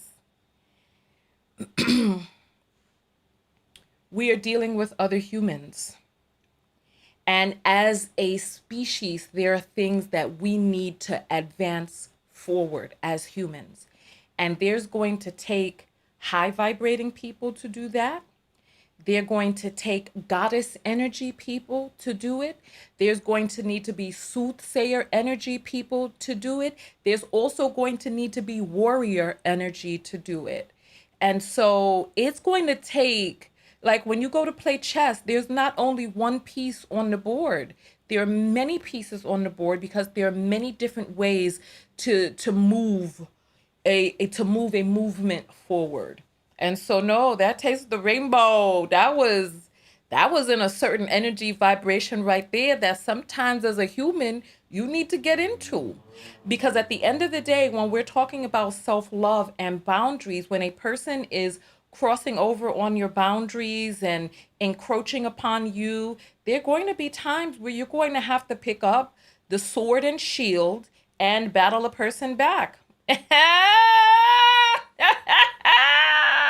Yo! Listen, I assure you, there are no Skittles in there. There are no Skittles in there. So listen, on that note, I appreciate all of you for coming out and participating in this conversation. We're going to be jumping out of here, and we'll most likely be going live again tonight.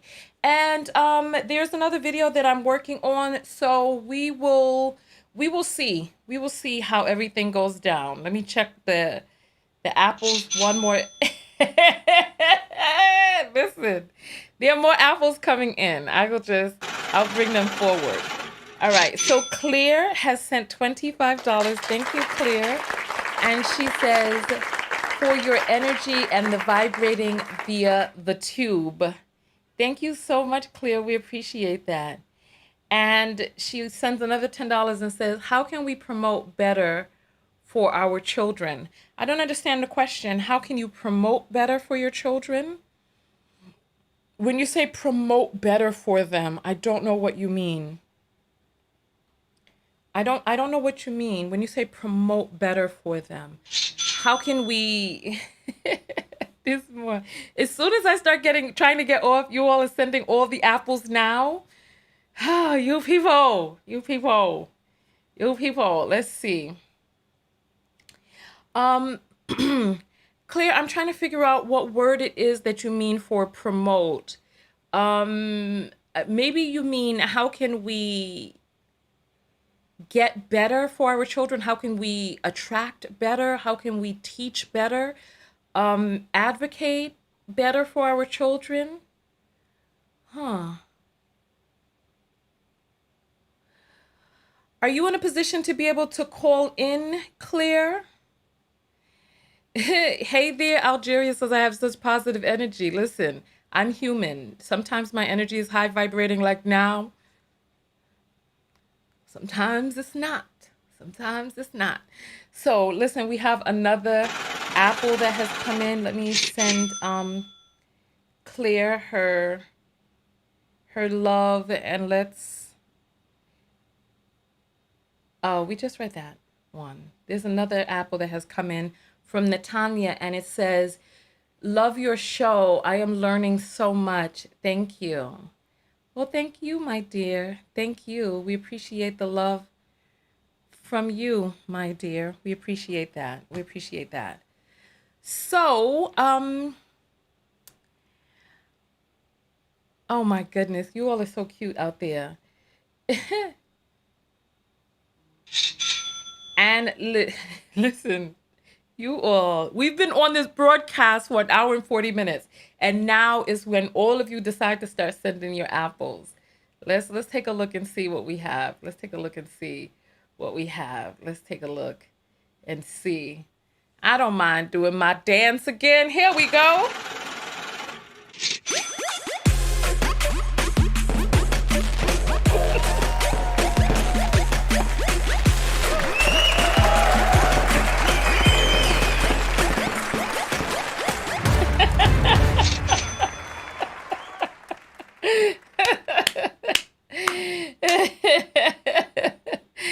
All right, Letitia sends $5 and says immediately saving for retreat.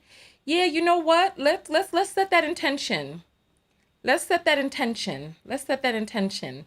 And Kevin sends $10 and says the healing aftermath is going to be is going great. The healing aftermath is going great. Love hands or prayer hands and a heart.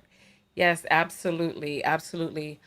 All right. There's someone on Facebook that is attempting to do some sort of scam advertisements on the page. So I just had to block somebody real quick. We didn't have any block party music in this video. I'm just gonna leave this up and open because I already know that you all are gonna start trying to send right before I jump off. So I ain't jumping off. I'm just gonna let it come in. I'm just gonna let it come in, and I'm gonna open back up the phone lines. As simple as that. I'm opening them back up. Phone lines are back open again. 323-488-3.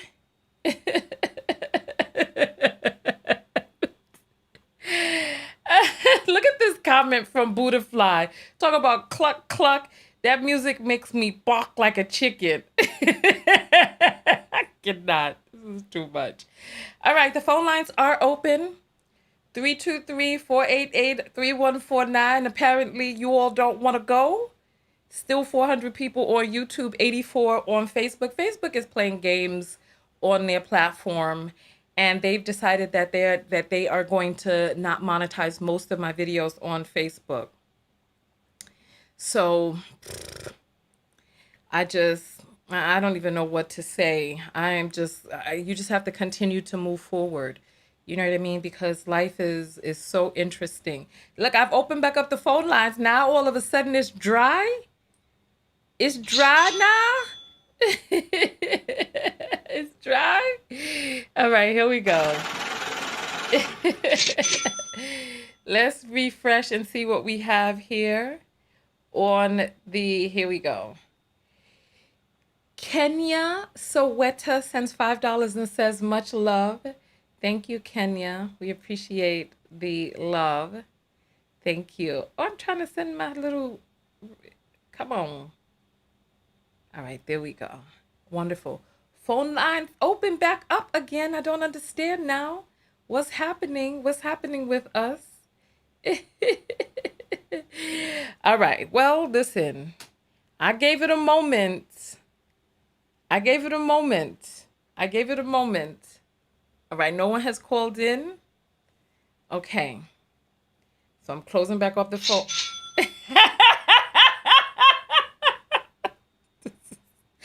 This is so funny. This is so funny. All right, here. I'm going to refresh. Now. Here we go. All right. Lisa Donnelly sends $2 for support. So thank you very much, Lisa. We appreciate that. Thank you. How cute. All right.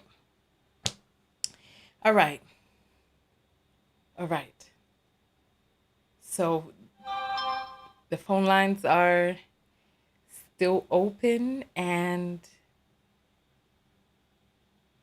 we are going to close the phone lines now.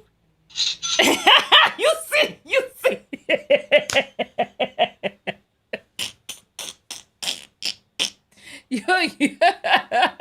You all see what I'm saying, right? You all see what I'm saying, right? How funny. Here we go. So Maurice sends $10 and says, for a job well done.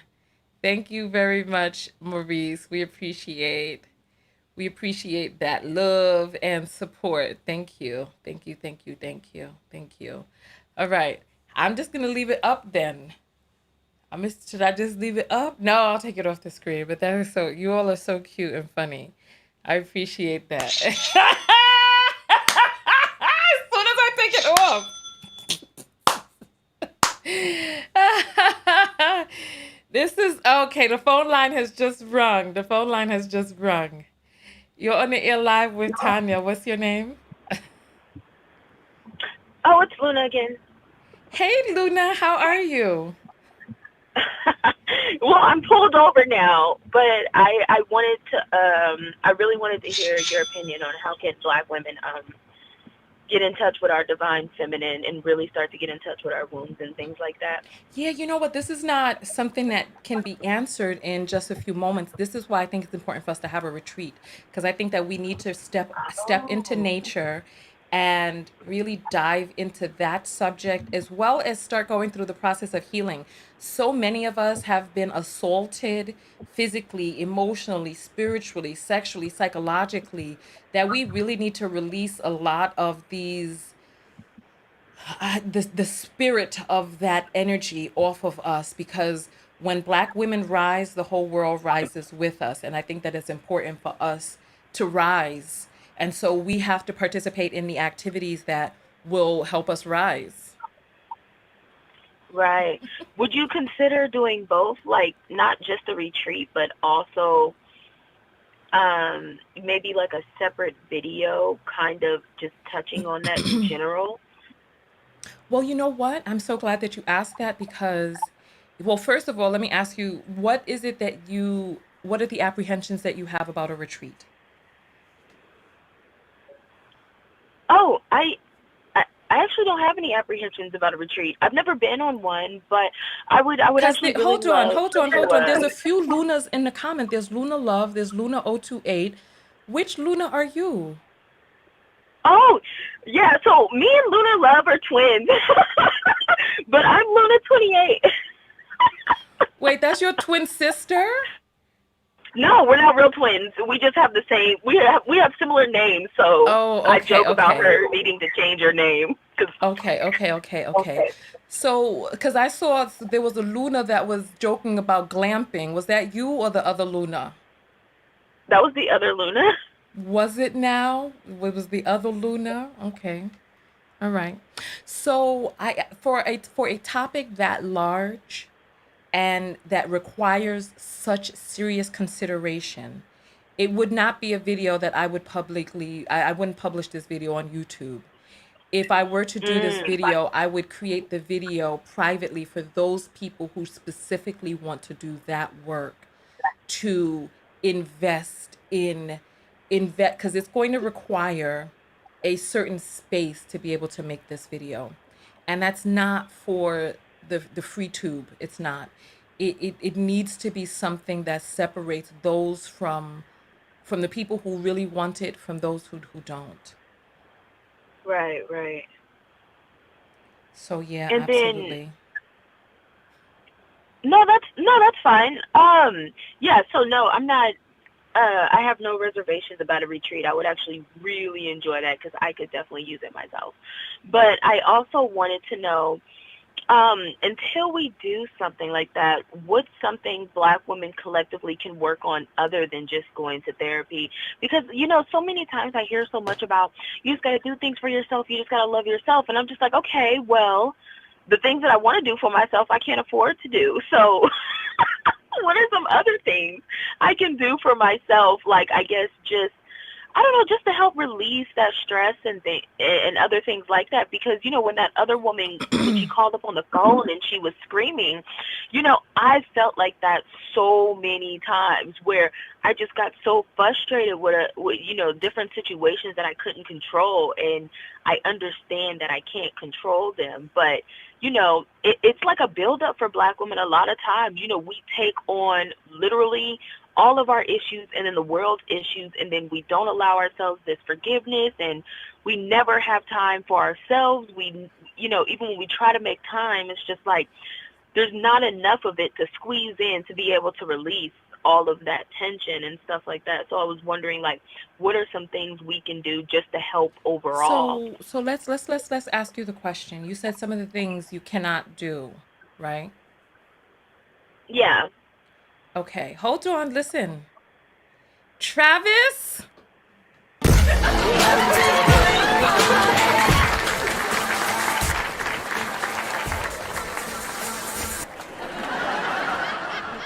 Hey, you just got invited to the block party, Travis.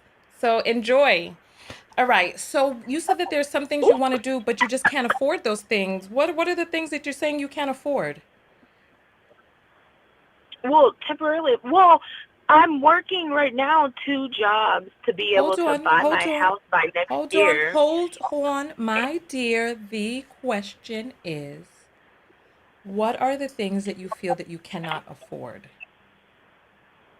To take a break.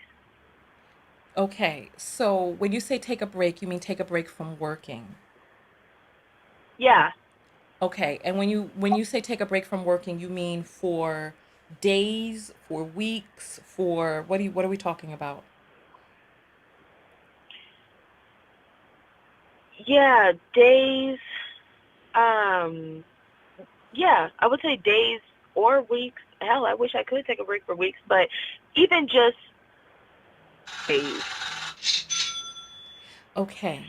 All right. So you're asking, what are some ways that I can practice self-care without having to take a break from work for days or weeks? That's the question. Yes, because I can't afford to take a break just yet. That is an affirmation. Saying that you cannot afford a thing is an affirmation that makes it so. How can I afford is a different question that gets your brain rotating around solutions. Saying you can't afford it is finite. Saying how can I afford it is a different energy. So ask yourself a question. Say I want to take a few days off. How can I afford it? Ask the question now. I want to take a few days off. How can I afford it? What is the first thing that comes to mind?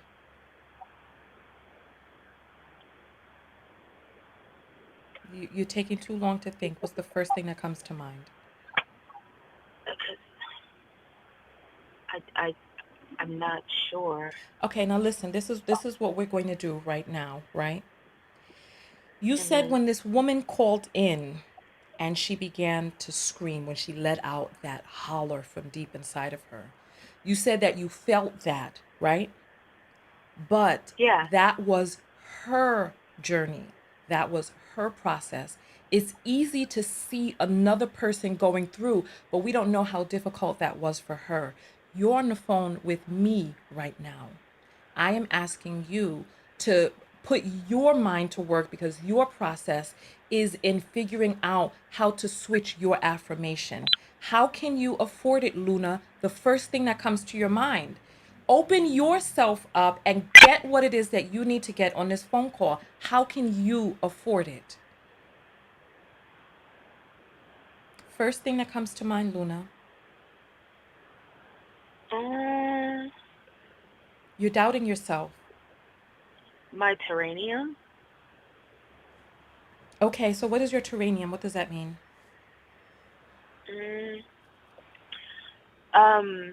Well, I like making bioactive terraniums. They like, so I like a lot of plants and stuff like that in my house, and so I started watching videos on different types of terraniums and different types of plants I can put in there, and I usually add like springtails and isopods and things like that inside of them. That way they eat all the mold and stuff like that that has a tendency to grow inside the terrarium, and it keeps the plants and flowers and things like that nourished. Okay. So I've always wanted to sell them, but I guess I've been afraid that, people won't really like them, or they'll just find a way to complain about them, and then, money and sending it and things like that. So I guess I just never really actually did it. You know what I mean? Okay. All right. So one of the things that I'm going to encourage you to do is to ask yourself, how can I afford it, instead of just creating the affirmation that you cannot. You understand? So there's people in the comments who know what terrariums are, apparently, and they're saying that they find it fascinating and beautiful and all this other stuff. I don't personally know what a terrarium is. I may not be your targeted audience. However, there is an audience out there. The thing is that you have to listen to spirit, because like I said, when I tell my story, it's not about people looking at and analyzing me. When a caller calls in, it's not about the process that they're going through. Your life is yours, and you have to go through the journey that you need to go through to get what it is that you need in this life. And it's going to look different for each person. For some people, like that young lady who was on the phone, who began crying and who was able to let that out, apparently that is something that is very difficult for her. Much like you answering the question, how can you afford it, is very difficult for you. So you have to do your work on shifting your mind from poverty consciousness to wealth abundance. Okay? Yeah. Because the money is out there. I'm telling you, it doesn't really matter how much money you want or need. You are a powerful manifester. This is what I mean. We are asleep to who it is that we truly are. You are a powerful manifester. If you want a certain amount of money, you got it. If you want a certain amount of vacation days, you got it. Whatever you want is yours. I'm gonna say this. I don't typically talk about money. I'm sorry, I don't typically talk about money, right? Because I had to do internal work myself about money, right? My mother made $25,000 a year when she was alive. And for me, I had these blocks, and I didn't even put two and two together. I had these blocks that the most I could ever make in 1 month was $25,000. I never made more than that. And whenever I would, my business would constrict. But this was an energy that I was putting out there. And I am telling you, I made a decision one day. I need this thing. And I asked myself, how can I generate this money? I said, I don't even care about the how. I just want to generate this money. And I was able to far surpass that. But it took me creating a shift on the inside. So for you, what is the shift that you need? What is it that's holding you back financially, that you're out here like a workhorse with 2 jobs and feeling that you can't afford it and all of this other stuff? How can you attract money more easily? Do you even feel that it's possible? Do you feel that you are deserving and worthy of attracting money easily? Oh, fear. Fear of putting myself out there and losing it all without the return. And yeah, just because I've seen so many people, fail in my lifetime. I haven't really seen too many people go for something and make it. You know what I mean? And I hear these stories all the time about people, who start their own businesses and they do great, and maybe it was a little rough at first, but I haven't personally seen it, so therefore those stories to me just seem more like, oh, well, that person just got lucky. Yeah. If that makes sense. No, I feel you. So I would say fear is like the biggest thing that keeps me from taking that leap. It's not that I don't feel like I did. Well, no, you know what? Yeah, because I was talking to my therapist about it, and she was saying that I wouldn't get more until I felt like I deserved more.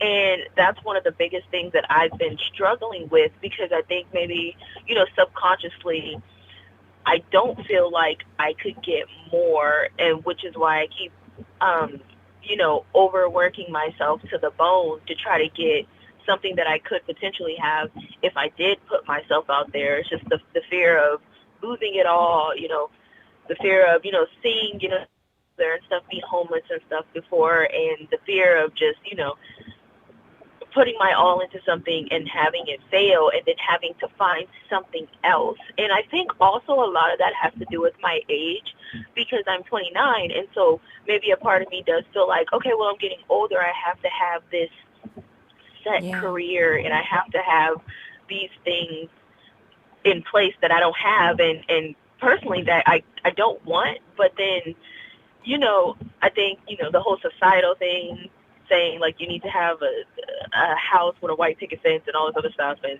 sometimes I do get caught up in that. It's hard not to get caught up in that. I don't have children, I don't have anything going on. Well, not necessarily. I don't have anything other than work going on. And a part of me does want that, and a part of me doesn't want that. And you know what? And these are things, and I think that you could benefit from journaling, because I hear you emoting, and your energy is even different from after coming to this revelation. And so I think it's important that you get a journal, and you journal, and you get these thoughts out, and you are able to start piecing things together, because it is about what you feel you deserve. And you feel that in order to have the money that you want, that you have to work 2 jobs, that you have to be stressed, that you have to have no time, that you have to feel like you can't do this and you can't do that. And you know what? Listen, I feel your pain, because I've had issues myself with figuring out how it is that I want to live. Where do I want to live? How do I want to live? Like, there are people who laugh about the fact that I live full time in an RV, right? And that is the dream life for me. That's the dream life. That's a life that I feel free and comfortable in. But that is the life that's right for me. I'm not saying that that's the life that's right for other people, but we each have to craft our life how we want it. And you have to figure out what it is that you want and how you want to get there. For the longest time, I didn't think that I would be able to make money from my videos. There was all of this energy surrounding, how do you charge people for something that you love doing? And I had an energy around my videos that I didn't think that I could live my dream and get paid for my dream. And I released all of that, and now I'm living my dream. I wake up every day excited about waking up. I wake up every day living a life that I've crafted for myself. And me, if I want, because you all have seen me travel, it was important for me to be able to make money, to travel, to be able, when I travel, I go a place. Who knows the answer? What is the minimum amount of time that when I travel, I will go for? What's the minimum amount of time? I want somebody to answer that question, to see how many of you have listened to me talk in the past. So while I'm waiting for those answers to come in, go ahead, please, Luna. Continue saying what you were saying. Yeah, no, that was it for what I was saying. Fear, I think, for so long has kept me from, really pursuing that, because I've seen other people fail, and I think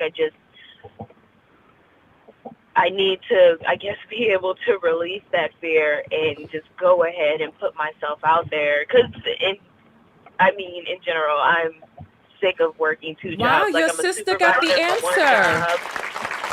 Your sister got the answer. And so did Rose's. I will travel. The minimum amount of time my minimum amount of time was 1 month.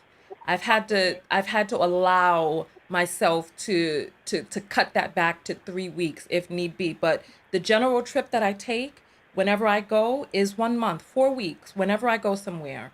I spend 4 weeks there on vacation at minimum, because that is how I like to acclimate. I like to get into the time zone. I like to get into the differences. I like to taste the different foods and experience life under the moon of this place. And so that is what I wanted for my life. So I set up my life to be able to live that way, so that I am unencumbered, so that I don't have, bills that I cannot afford to pay while I'm gone, et cetera, et cetera. Or being able to make enough money to pay those bills, even in the new place and in the old place at the same time. Like traveling for a month is no Right. small feat, because you have to pay that $2,500 rent back home, and you have to pay the however much it costs to be on the road for that time as well. So, but that is what I wanted for my life. What do you want for your life? Proclaim it right now, Luna. What do you want? I want a ranch with a lake in the backyard with my Dalmatians. Oh, girl, let me listen. Girl, that sounds beautiful. That sounds beautiful. And hold that image tight. Get yourself a vision board and manifest that. Manifest that, because there were some people on the line last night for the broadcast that were continuing to make the same decisions and not going towards the life that they want. You can go along in this life and continue to get what it is that you've always had, or you can create a shift. Or you can create a shift and go into the life that you want. Because if you don't want the life of just working two jobs, trying to buy a house and a house that you don't even really want with a picket fence, when you really want a ranch, girls, start looking up realtors that sell ranches. Oh my God, you are so right about that. I don't even want the house. I want the ranch. That is funny. Start looking up realtors that sell ranches and bring this into your life. You want a ranch? I want to live in an RV. How do you all want to live out there? I'm going to put the comments up on the thing. How do you want to live?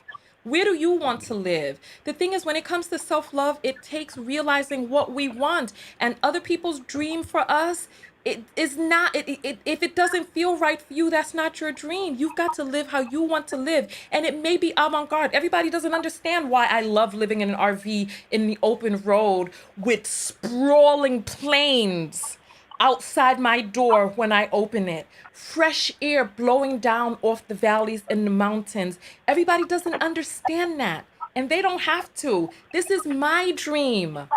It's mine. That's how I want to live. You want to live on a ranch. So you have got to attract that into your life. Mm-hmm. So Tochi wants a little house by the Lake Chapala in Mexico. Phillips wants to live by the water in Jamaica. Daz wants a 5-acre homestead with an RV to travel the country at leisure. Richard wants to live on a beach. Love Aunt Nye wants a house and a car. Oh, Luna Love wants a mansion. Zara Ridge wants a cottage. This is what I'm saying. And it takes us having the courage to say, this is the type of life that my soul is calling out for.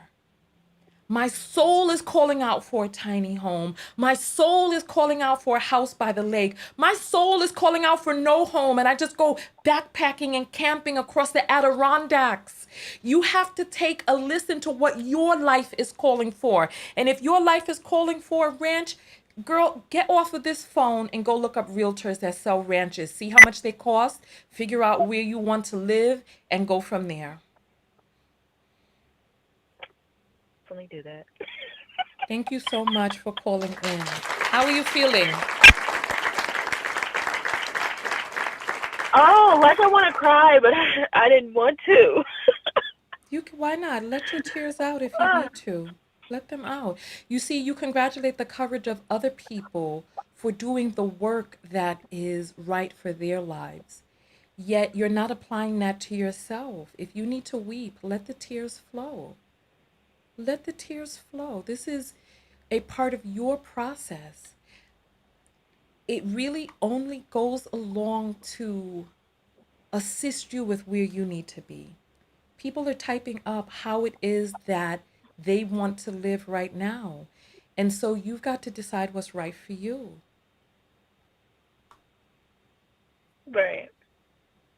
Let it out. Let go of that pain of trying to live into a life that somebody else crafted in their imagination that would have made them happy but doesn't fulfill you. Mm-hmm. I remember I once went to this seminar, right? It was a 3-day Mm-hmm. seminar, and I went, and all of these people were at the seminar crying and doing all of this emoting, and I was sitting there silently judging them. I was like, what's wrong with these people? I'm strong, I'm tough, I'm not gonna let nobody break me down. This, that, look at these people, right?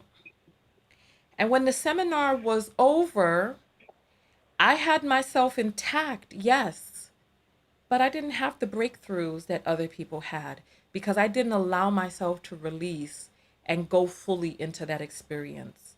So while other people were having breakthroughs, I was there closed off and not realizing that the breakthrough is not for other people's display. While I was looking at other people, I wasn't getting what I needed.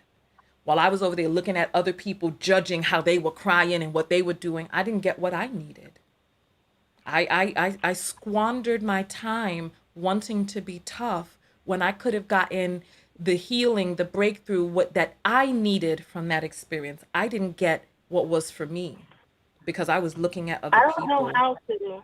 I don't. I think I've been like hurt and disappointed so many times that I really don't know how to open myself back up to people because every time I have, it went a different way than what I was expecting. I What don't does know that how to be mean? vulnerable with Oh, okay. like even online. Like probably when I get off, I'm about to go, cry and finish finish doing what I'm doing. But like I can cry by myself, but I don't really know how to open up to someone else in that way. Like if they're explaining something to me, I can sympathize with it, I can feel it, I can, comfort them, I can speak to them. But when it comes down to me being able to open myself up, I think, my own feelings and stuff like that have been stomped on so many times that I don't even bother. Like, even in dating, I don't even bother going into backstories and all that other stuff because it's been used so many times against me. Or even with friends, I've had to Yeah, cut a lot of women off because, the first thing that they do when they get upset with you is they want to throw it in your face. And so yeah, I just kind of cut that portion of myself off, and the only person that I've actually been able to open up to pretty much was my therapist, and that actually took probably about a year and a half oh of wow. of me just talking about random stuff before we even got into, the tip of the iceberg. Yeah. So I hear and feel what you're saying. My feedback on that is the healing is for you. You got to get what it is that you need for you. That's one. Yeah. Two, yeah, there are people that will throw it back in your face, right? You didn't see last night's broadcast, right? No, I did. Do you saw the second one? The one where people were calling in. Yeah, yeah. Yeah, yeah, but probably about halfway through that I was tipsy. I'm not even gonna lie. All right. No, I was that's enjoying fine. the broadcast. I had a few glasses of wine. You're so silly. So listen, I told a story during the second half of the broadcast that you missed because you were tipsy after your glasses of wine, right? I told a story about how I pretended to be somebody else because I thought that that was who I needed to be in this moment, and it really didn't work out in my favor with this guy that I had been interested in at the time. And my takeaway from that was that I'm going to be myself unapologetically, no matter what. And the people who are not able to receive that, The people who want to try to manipulate that, that shows the flaw in their character. That shows that they are the quote unquote bad people. Like if you want to be a person that's low vibrating by throwing a person's whatever back into their face, that is how you are choosing to show up. That is their journey. I can't help what other people decide to do, but I know that being able to be vulnerable is to your benefit. It's Right. to your benefit. And if there are people out there like me, like those people who were crying at that seminar that I was at, I'm glad that they weren't worried about what my judgments were, because I blocked myself during that seminar from being able to get the healing I could have gotten. A person who is throwing something back in your face, they are blocking their own development. The people who throw it back in your face do so because that was the takeaway that they got when something was thrown back in their face. So now they throw it back in other people's face, or they use it as a defense mechanism to be able to ward people off. But all that they're really doing is they're just creating toxic, funky energy around themselves. At the end of the day, it's their life that they're suffocating, not yours. And so those people who were at the seminar crying in front of me and I was sitting there judging them, I'm glad that they didn't let my judgments stop them from being able to have their healing, because I was in essence stopping myself. You understand what I'm saying? Absolutely. What is your takeaway from what I'm saying? To basically don't be afraid to be unapologetically me. You know, if I feel like crying, go ahead and let it out. And to not to set boundaries with toxic people and not be afraid to say something because I think they're going to throw it back at me. That just Mm-hmm. means I away and get that person out of my life Yeah. because they're not there for me. Mm-hmm. Absolutely. Absolutely. That is, remember, other people's journey is their own. They're dealing with a complex set of, like that reading last night let me know that there are people walking among us that are dealing with a complex set of soul contracts and reasons for incarnating that have nothing to do with me. And I cannot take their actions personally. There are people who are on that broadcast right now who are who are trying to discredit and disgrace the the reading that I did last night. They're like, this reading is trash. You're this, you're that. You didn't show your cards. This, that, and the other. Go read. You can read some of the comments. People are out there saying that, right? And I don't take it personally. I know that the work that we did last night was important. You were there. The work that we did last night was important, and it was healing for the people who it was healing for. I can't control the people that refuse to open themselves up to see. I can't control the people who want to come to the internet to try to spread out funky energy. I can't control those people, right?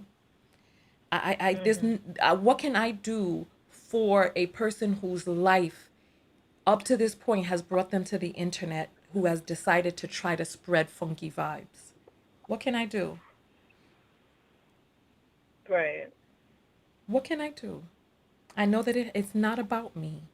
I mean, because you know what I want all of us here to do? To try going up and trolling. Like years ago, I created, like when I first got on YouTube, I created an alternate account and I tried to go out there trolling. And at first, trolling felt like a release. There was like all of this frustration and tension started to release. And what came in its place was this downtrodden, disgusting, self-loathing feeling. In trying to troll other people, in putting that energy out there, it was kind of like being inside of a closed garage where you're revving the engine and that exhaust comes out and suffocates you. It's like Yeah. putting that energy out there, just it like the backfire from that. The back fumes from that are toxic for you. So you really have to move forward, Luna, and do what's right for you.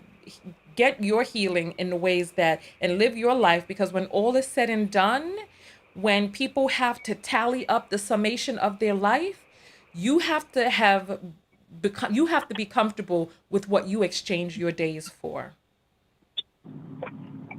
Rachel, try Right. trolling.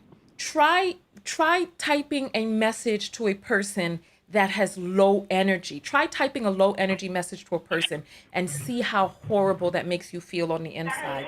So you can only imagine that people who are saying low energy stuff on the internet, you can only imagine how low those people feel on the inside. I see that you are now what it sounds like you in a truck stop cafe. Hello, Right. Luna? Yeah, no, I'm still here. It sounds like you're at a truck stop cafe. What's going on? Oh, okay. Can you hear me better? The background noise is Um, even louder now, but that's fine. We'll let you go. Listen, we're all doing things, so go ahead. It was great talking to you. Thank you. It was really nice talking to you too. Thank you. All right, bye bye. All right. Mm. All right. So this has been a wonderful transmission from all of you.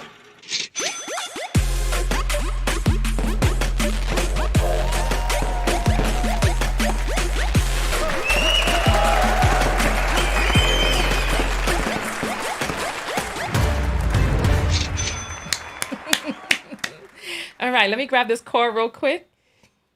Hold on for just one moment. I'm about to read the apples, okay? Okay. All right. All right. So we have a bunch of apples that have come in.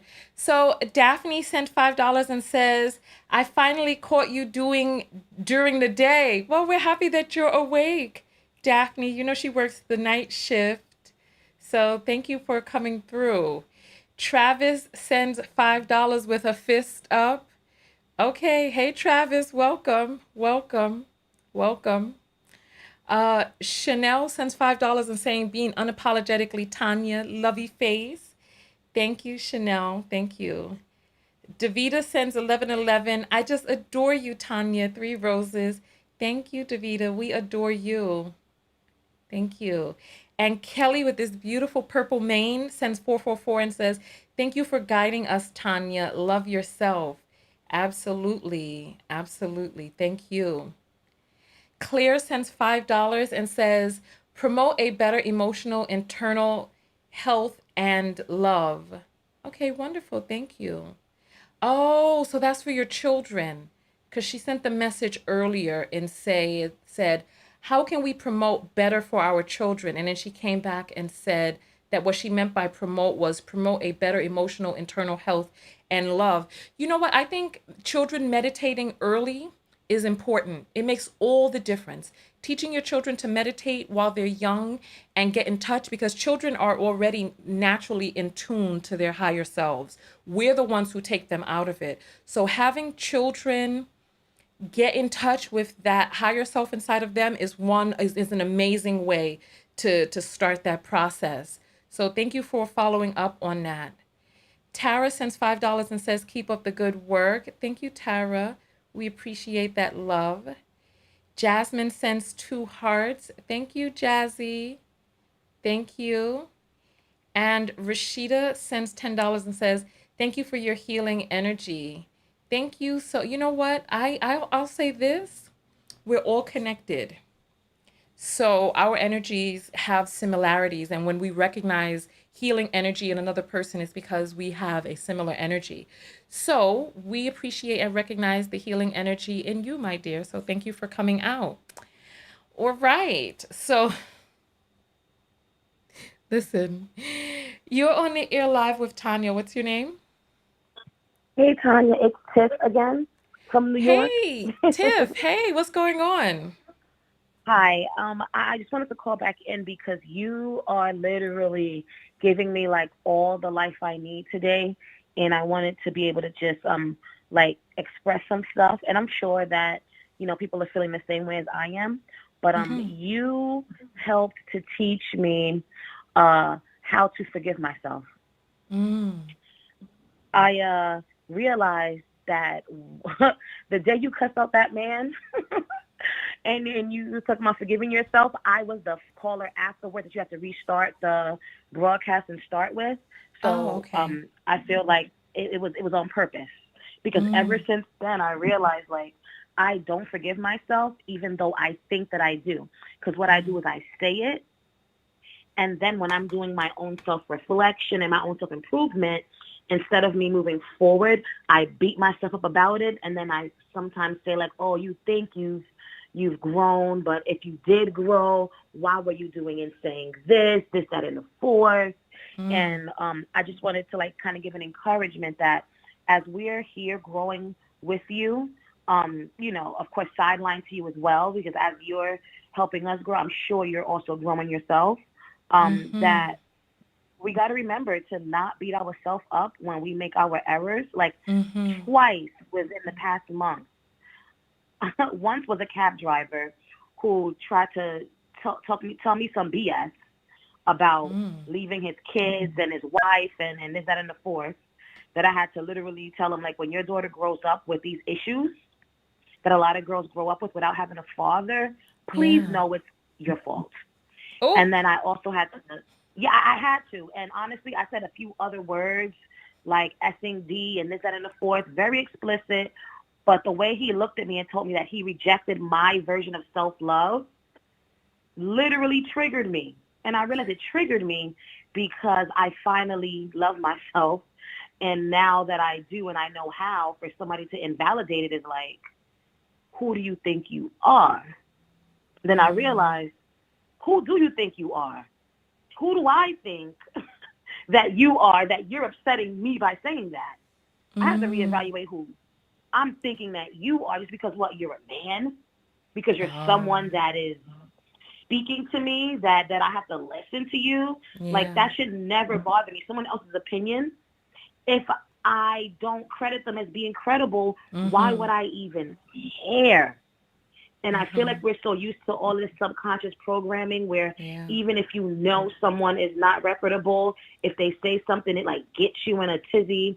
And it's just kind of like, I just wanted to kind of send out those encouraging vibes that, you know, as we're self-improving, please, like, we really need to forgive ourselves. Like, I told my friends that to go F her so because she tried to do this mental manipulation game on me, and she basically did a few things that she expressed to me that her mother did to her as a narcissistic person. Got you. So when I called her back out on it, she doubled down. On top of doubling down, she took it a next step to go on social media and basically still doubled down. And I realized, you're hurt because you thought that she was just like you.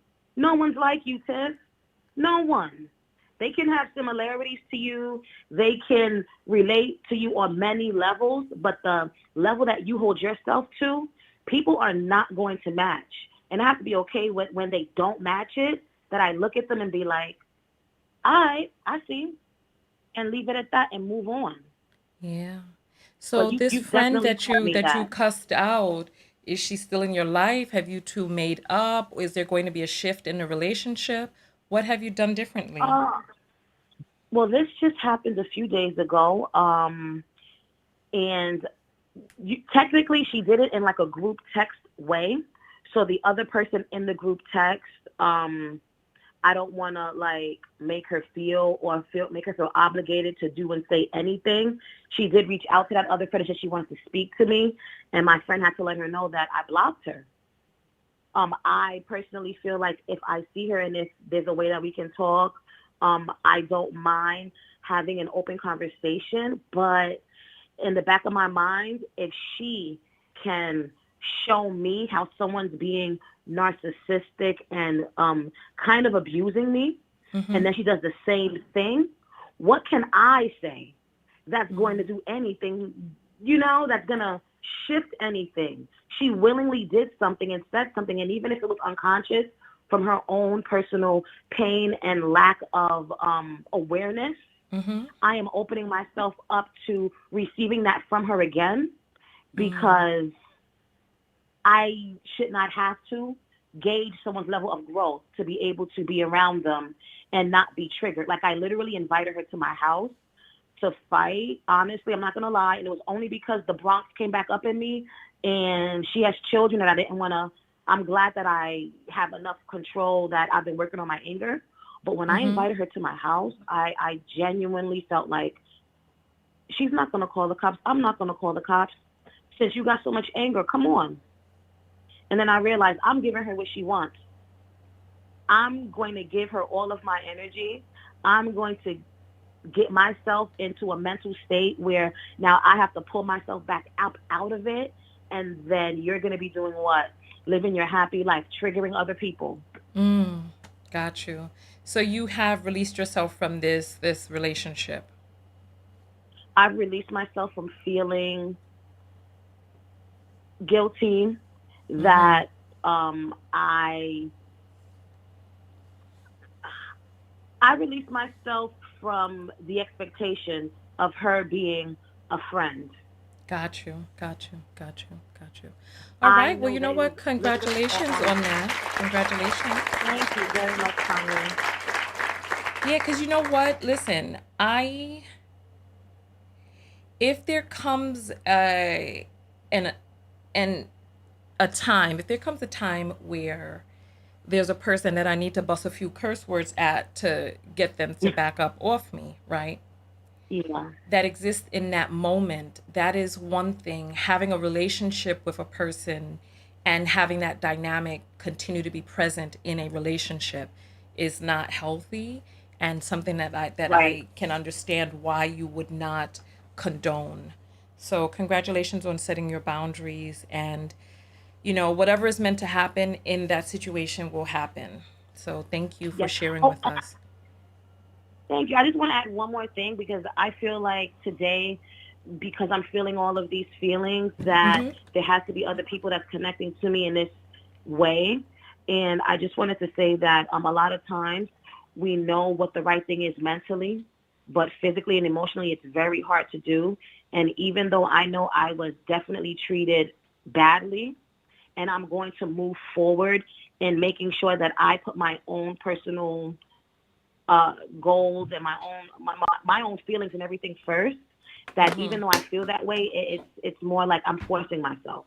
And I just wanted to say that sometimes it's okay to force yourself to do what's right, because sometimes you have to train yourself to get better, and it's not as easy as once I feel it, I can do it. Sometimes I do things that I know is right, even though I feel like I want to revert back to old ways because of my issues with codependency and, my abandonment issues. Gotcha. So I just encourage everyone that even if you feel something like you know that it's wrong and you can't just do it because you don't want to feel uncomfortable, feel uncomfortable. Because after you stop feeling uncomfortable, you're going to realize and you're going to be happy that you did. Got you. Well, you know what? Thank you so much. Thank you for calling back in. I'm sure that there are people who were helped by your transmission. Thank you. Have a great day. Thank you. You too. Bye-bye.